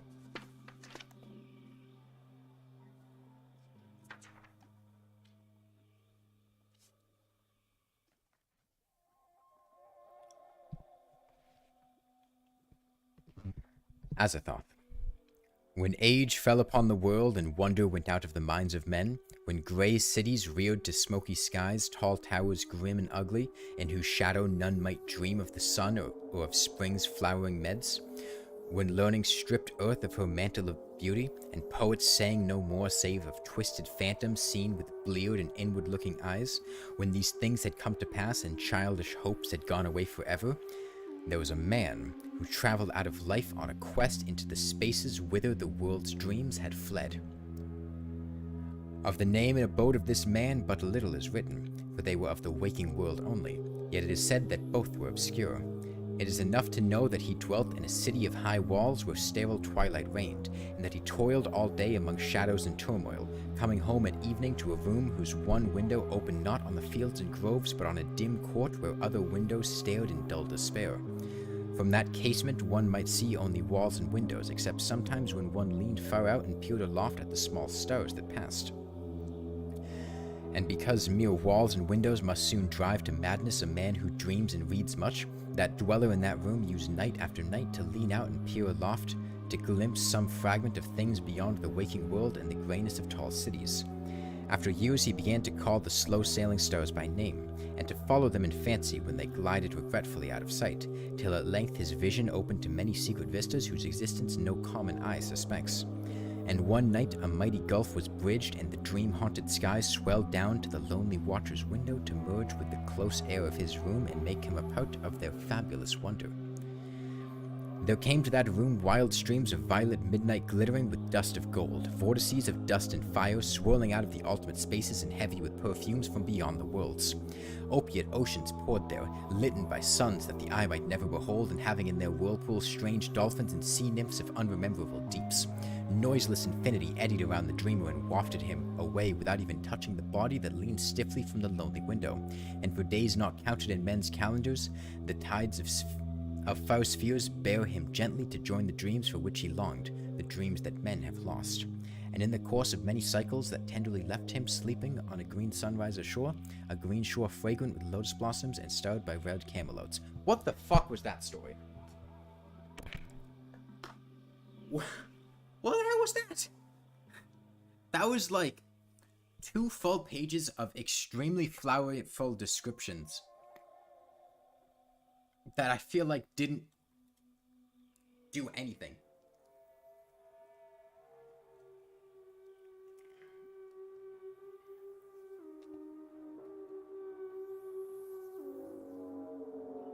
Okay, we're gonna pick another one.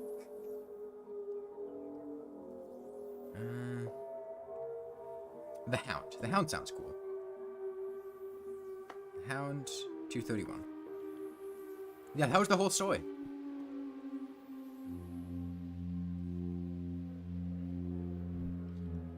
The Hound. In my tortured ears there sounds unceasingly a nightmare whirring and a flapping, and a faint, distant baying as of some gigantic hound. It is not dream, it is not, I fear, even madness, for too much has already happened to give me these merciful doubts. St. John is a mangled corpse, I alone know why, and such is my knowledge that I am about to blow out my brains for fear I shall be mangled in the same way. Down unlit and illimitable corridors of eldritch fantasy sweeps the black, shapeless nemesis that drives me to self-annihilation. May heaven forgive the folly and morbidity which led us both to so monstrous a fate. Wearied with the commonplaces of a prosaic world where even the joys of romance and adventure soon grow stale, St. John and I had followed enthusiastically every aesthetic and intellectual movement which promised respite from our devastating ennui. The enigmas of the symbolists and ecstasies of the pre-Raphaelites were all ours in their time, but each new mood was drained too soon of its diverting novelty and appeal. Only the somber philosophy of the decadence could hold us, and this we found potent only by increasing gradually the depth and diabolism of our penetrations. Baudelaire and Huysmans were soon exhausted of thrills, till finally there remained for us only the more direct stimuli of unnatural personal experiences and adventures. It was this frightful emotional need which led us eventually to that detestable course which even in my present fear I mentioned with shame and timidity, that hideous extremity of human outrage, the abhorred practice of grave robbing. I cannot reveal the details of our shocking expeditions, or catalog even partly the worst of the trophies adorning the nameless museum we prepared in the great stone house where we jointly dwelt, alone and servantless. Our museum was a blasphemous, unthinkable place, where with the satanic taste of neurotic virtuosi we had assembled an universe of terror and decay to excite our jaded sensibilities. It was a secret room, far, far underground, where huge winged demons carven of basalt and onyx vomited from wide-grinning mouths weird green and orange light, and hidden pneumatic pipes ruffled into kaleidoscopic dances of death, the lines of red charnel, things hand-in-hand woven in voluminous black hangings. Through these pipes came at will the odors our moods most craved. Sometimes the scent of pale funeral lilies, sometimes the narcotic incense of imagined eastern shrines of the kingly dead, and sometimes, how I shudder to recall it, the frightful, soul-heaving stenches of the uncovered grave. Around the walls of this repellent chamber were cases of antique mummies alternating with comely, lifelike bodies perfectly stuffed and cured by the taxidermist's art, and with headstones snatched from the oldest churchyards of the world. Niches here and there contained skulls of all shapes, and heads preserved in various stages of dissolution. There one might find the rotting, bald pates of famous noblemen, and the fresh and radiantly golden heads of new buried children. Statues and paintings were there, all of fiendish subjects, and some executed by St. John and myself. A locked portfolio bound in tanned human skin held certain unknown and unnameable drawings in which was rumored Goya had perpetrated but dared not acknowledge. There were nauseous musical instruments, stringed, brass, and woodwind, on which St. John and I sometimes produced dissonances of exquisite morbidity and cacodemoniacal ghastliness, whilst in a multitude of inlaid ebony cabinets reposed the most incredible and unimaginable variety of tomb loot ever assembled by human madness and perversity. It is of this loot in particular that I must speak. Thank God I had the courage to destroy it long before I thought of destroying myself. The predatory excursions on which we collected our unmentionable treasures were always artistically memorable events. We were no vulgar ghouls, but worked only under certain conditions of mood, landscape, environment, weather, season, and moonlight. These pastimes were to us the most exquisite form of aesthetic expression, and we gave their details a fastidious technical care. An inappropriate hour, a jarring lightning effect, or a clumsy manipulation of the damp sod would almost totally destroy for us that ecstatic titillation which followed the exhumation of some ominous, grinning secret of the earth. Our quest for novel scenes and piquant conditions was feverish and insatiate. St. John was always the leader, and he it was who led the way to the last of that mocking, that accursed spot which brought us our hideous and inevitable doom. Oh, it's been going on for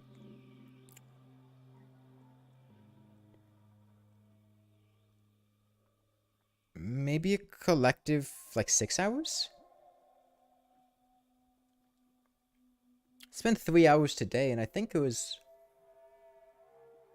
about 3 hours yesterday, not counting the failed attempt. By what malign fatality we were lured to that terrible Holland churchyard? I think it was the dark rumor and legendary, the tales of one buried for 5 centuries who had himself been a ghoul in his time and had stolen a potent thing from a mighty sepulchre. I can recall the scene in these final moments. the pale autumnal moon over the graves, casting long horrible shadows, the grotesque trees drooping sullenly to meet the neglected grass and the crumbling slabs, the vast legions of strangely colossal bats that flew against the moon, the antique ivied church pointing a huge spectral finger at the livid sky, the phosphorescent insects that danced like death fires under the yews in a distant corner, the odors of mold, vegetation, and less explicable things that mingled feebly with the night wind from overflow swamps and seas, and worst of all, the faint, deep-toned baying of some gigantic hound which we could neither see nor definitely place. As we heard the suggestion of baying, we shuddered, remembering the tales of the peasantry, for he whom we sought had centuries before been found in this self-same spot, torn and mangled by the claws and teeth of some unspeakable beast. I remembered how we delved in this ghoul's grave with our spades, and how we thrilled at the picture of ourselves, the grave, the pale watching moon, the horrible shadows, the grotesque trees, the titanic bats, the antique church, the dancing death fires, the sickening odors, the gently moaning night wind, and the strange half-heard directionless baying, of whose objective existence we could scarcely be sure. Then we struck a substance harder than the damp mold, and beheld a rotting oblong box crusted with mineral deposits from the long undisturbed ground. It was incredibly tough and thick, but so old that we finally pried it open and feasted our eyes on what it held. Much, amazingly much, was left of the object despite the lapse of 500 years. The skeleton, though crushed in places by the jaws of the thing that had killed it, held together with surprising firmness, and we gloated over the clean white skull and its long, firm teeth and its eyeless sockets that once had glowed with a charnel fever like our own. In the coffin lay an amulet of curious and exotic design, which had apparently been worn around the sleeper's neck. It was the oddly conventionalized figure of a crouching winged hound, or sphinx with a semi-canine face, and was exquisitely carved in antique oriental fashion from a small piece of green jade. The expression on its features was repellent in the extreme, savoring at once of death, bestiality, and malevolence. Around the base was an inscription in characters which neither St. John nor I could identify, and on the bottom, like a maker's seal, was graven a grotesque and formidable skull. Immediately upon beholding this amulet, we knew that we must possess it, that this treasure alone was our logical pelf from the centuried grave. Even had its outlines been unfamiliar, we would have desired it, but as we looked more closely, we saw that it was not wholly unfamiliar. Alien it was indeed to all art and literature which sane and balanced readers knew, but we recognized it as the thing hinted in the forbidden Necronomicon of the mad Arab Abdul al-Hazred, the ghastly soul symbol of the coarse-eating cult of inaccessible Leng in Central Asia. All too well did we trace the sinister lineaments described by the old Arab demonologist. Lineaments, he wrote, drawn from some obscure supernatural manifestation of the souls of those who vexed and gnawed at the dead. Seizing the green jade object, we gave a last glance at the beached and cavern-eyed face of its owner and closed up the grave as we found it. As we hastened from that abhorrent spot, the stolen amulet in St. John's pocket, we thought we saw the bats descending in a body to the earth that we had so lately rifled, as if seeking for some cursed and unholy nourishment. But the autumn moon shone weak and pale, and we could not be sure. So too, as we sailed the next day away from Holland to our home, we thought we heard the faint, distant baying of some gigantic hound in the background. But the autumn wind moaned sad and wan, and we could not be sure.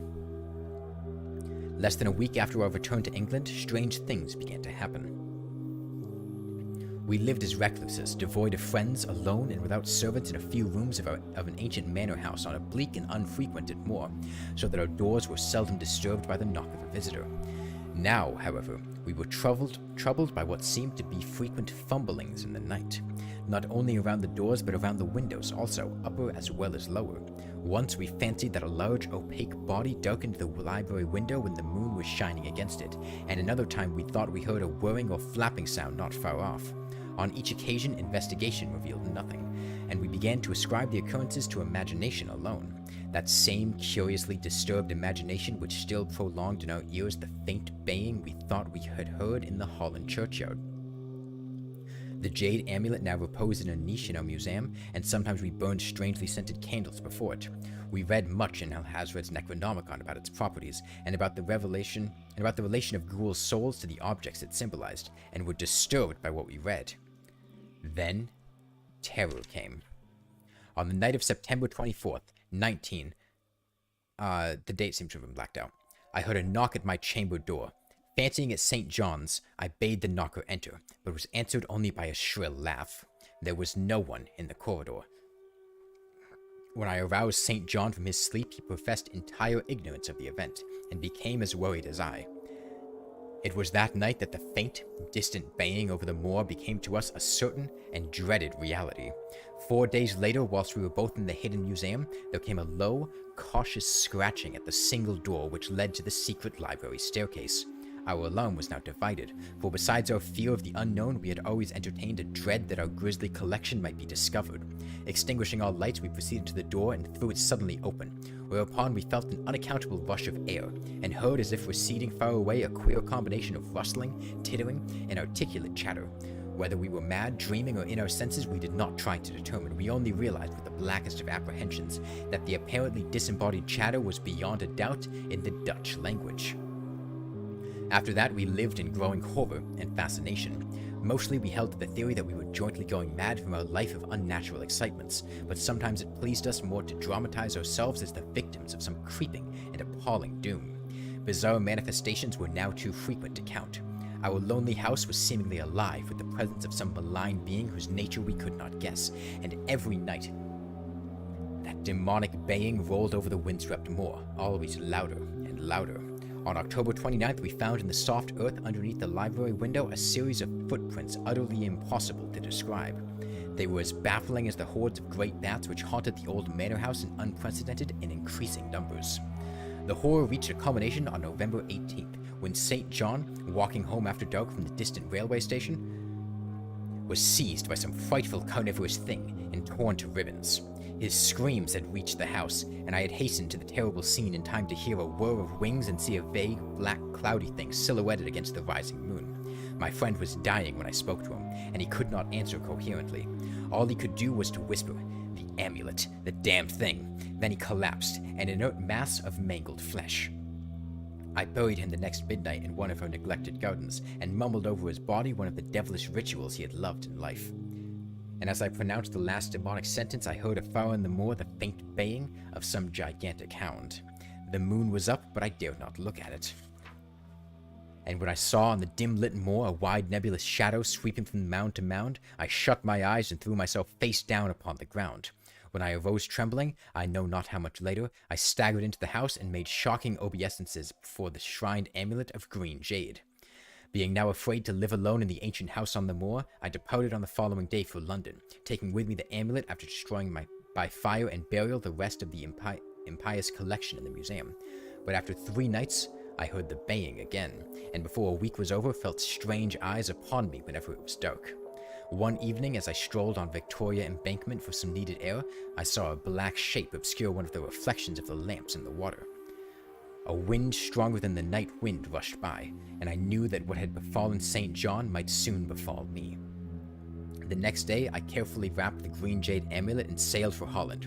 What mercy I might gain by returning the thing to its silent, sleeping owner I knew not, but I felt that I must at least try any step conceivably logical. What the hound was and why it pursued me would be questions still vague, but I had first heard the baying in that ancient churchyard, and every subsequent event, including St. John's dying whisper, had served to connect the curse with the stealing of the amulet. Accordingly, I sank into the nethermost abysses of despair when, at an inn in Rotterdam, I discovered that thieves had despoiled me of this sole means of salvation. The baying was loud that evening, and in the morning I read of a nameless deed in the vilest quarter of the city. The rabble were in terror, for upon an evil tenement had fallen a red death beyond the foulest previous crime of the neighborhood. In a squalid thieves' den, an entire family had been torn to shreds by an unknown thing which left no trace, and those around had heard all night, above the usual clamor of drunken voices, a faint, deep, insistent note, as of a gigantic hound. So at last I stood in that unwholesome church, where a pale winter moon cast hideous shadows, and leafless trees drooped sullenly to meet with withered, frosty grass and cracking slabs, and the ivied church pointed a jeering finger at the unfriendly sky, and the night wind howled maniacally from over frozen swamps and frigid seas. The baying was very faint now, and it ceased altogether as I approached the ancient grave I had once violated, and frightened away an abnormally large horde of bats which had been hovering curiously around it. I know not why I went thither unless to pray, or gibber out insane pleas and apologies to the calm white thing that lay within. But whatever my reason, I attacked the half-frozen sod with a desperation potently mine and potently that of dominating will outside myself. Excavation was much easier than I expected, though at one point I encountered a queer interruption when a lean vulture darted down out from the cold sky and pecked frantically at the grave earth until I killed him with a blow of my spade. Finally, I reached the rotting oblong box and removed the damp nitrous cover. This is the last rational act I ever performed. For crouched within that centuried coffin, embraced by a close-packed nightmare retinue of huge, sinewy, sleeping bats, was the bony thing my friend and I had robbed, not clean and placid as we had seen it then, but covered with caked blood and shreds of alien flesh and hair, and leering sentiently at me with phosphorescent sockets and sharp, ensanguinated fangs yawning twistedly in mockery of my inevitable doom. And when it gave from those grinning jaws a deep, sardonic bay as of some gigantic hound, and I saw that it held in its gory, filthy claw the lost and fateful amulet of green jade, I merely screamed and ran away idiotically, my screams soon dissolving into peals of hysterical laughter. Madness rised the starwind. Claws and teeth sharpened on centuries of corpses, dripping death astride a bacchanale of bats from night-black ruins of buried temples in Belial. Now, as the baying of that dead, fleshless monstrosity grows louder and louder, and the stealthy whirring and flapping of those accursed web wings circles closer and closer, I shall seek with my revolver the oblivion which is the only refuge from the unnameable and unnamed. Okay, that was the Hound. Spooky story. Pretty scary, much spook. Let's see what we got from Golem. I didn't want to interrupt my reading. I was in the middle of it. Okay. Please don't give me a sunstone, because then I'm gonna feel... Okay. Golem fist, whatever. Okay. Let us go home. First step.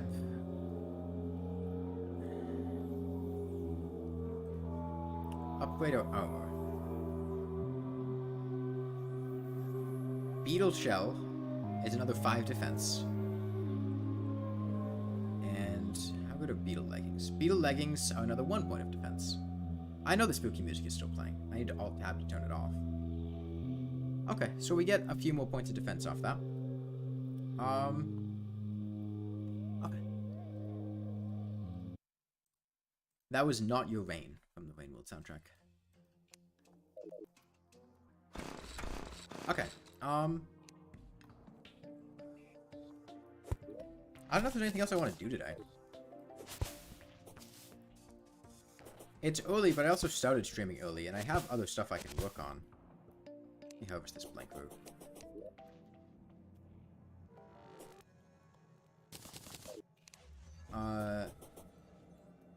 Do I want... I don't know if I want to fight the Empress or Duke Fishron.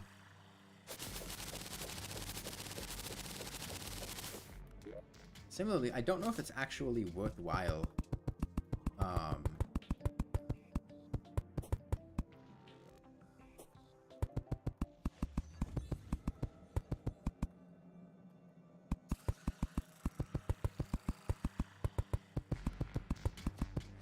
trying to get the Old One's army stuff, because we have to do a lot of farming for that. It would essentially be making a new world and then cheesing the early waves with a hoik. Because as soon as the flyers come, we wouldn't be able to do anything. I don't actually want to mow this grass, because then mushrooms can't grow on it. I like mushrooms. We still have quite a few potions, but we went through a lot of regen potions, so it'd be good to restock on those. So I'm going to go for some mushrooms.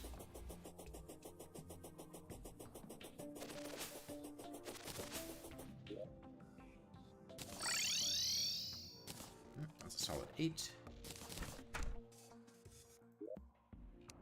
Okay, and then...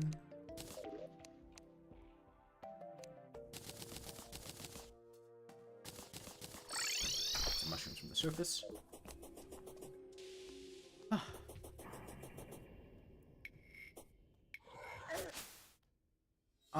Next stream's probably going to be something else, realistically. Oh wait, I made vicious powder. I need to shimmer this first. I'm probably gonna start the week with that.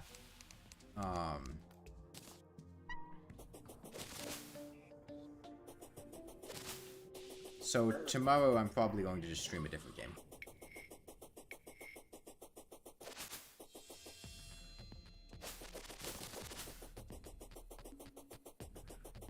I don't suspect cultists would be very difficult at all, though. It's mostly just figuring out a way to attack him. Yeah, shimmer the vicious powder, and then let me also increase my map opacity. That went down when I was putting my water bottle and stuff.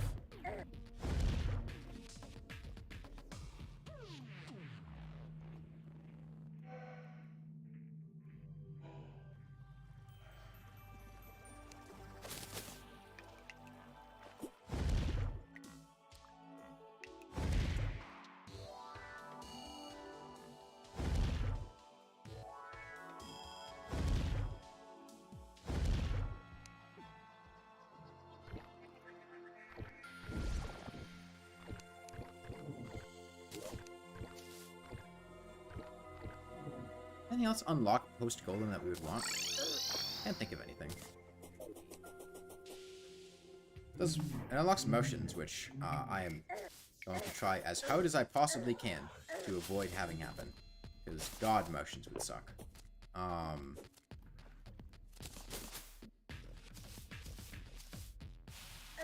Did I lower the bitrate? No?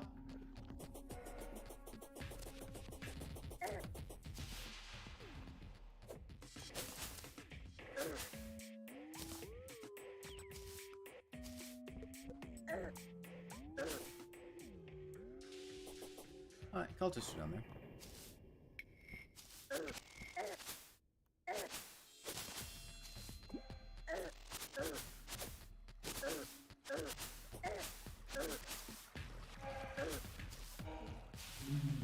Well,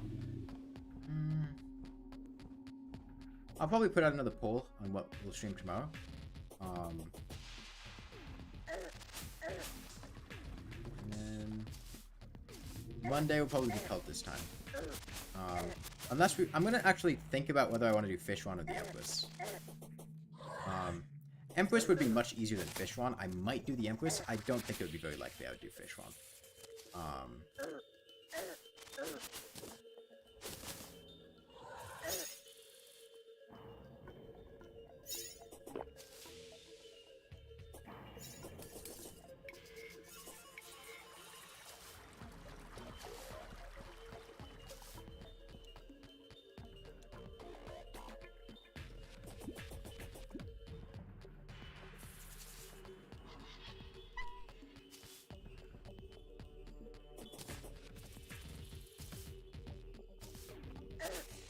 Yeah, this is basically how I keep up my stock of regeneration potions.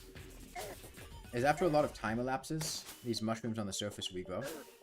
And I just come over and purify and break them, along with the ones that grow in the grassy areas. And you get more powder from shimmering vicious powder, which you get from the mushrooms. Now, unfortunately, I mentioned this before, this strategy does not work on Get Fixed Boy, because if you purify Get Fixed Boy mushrooms, they turn into jungle spores because they're planted on mud and not dirt. But on Don't Dig Up, this works perfectly fine.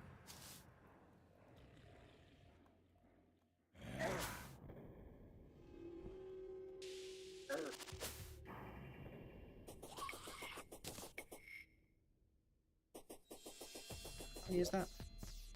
17 mushrooms, which will probably be in combination with the ones I already have, 40, 50 more regeneration potions.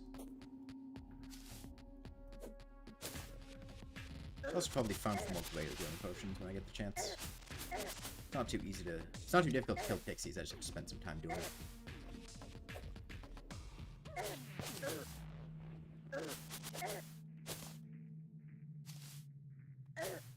The only thing is, as this stows, if I wanted to make this a lot more efficient, I would put a sky bridge up, which would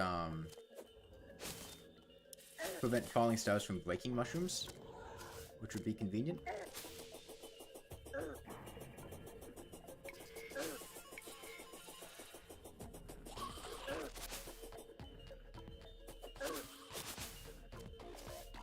We'll probably die here, but there are a lot of mushrooms. I want them. Damn it. I want those. There's like 5 mushrooms there. Where did we die anyway? I like right in the middle of the world. I swear to God.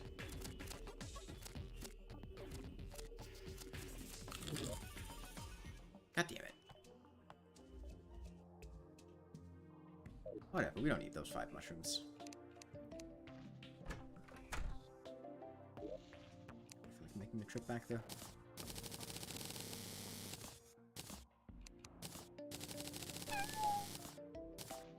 Okay. Well, I think that's gonna be it for today. Golem down. Do I have Ico or something? Where's my defense? Oh, I feel like I don't have these things on. What's our playtime? We are currently at 95 hours, 10 minutes, 21 seconds. I'll be back to Terraria Monday, and I'll be streaming something else tomorrow. Bye, everyone.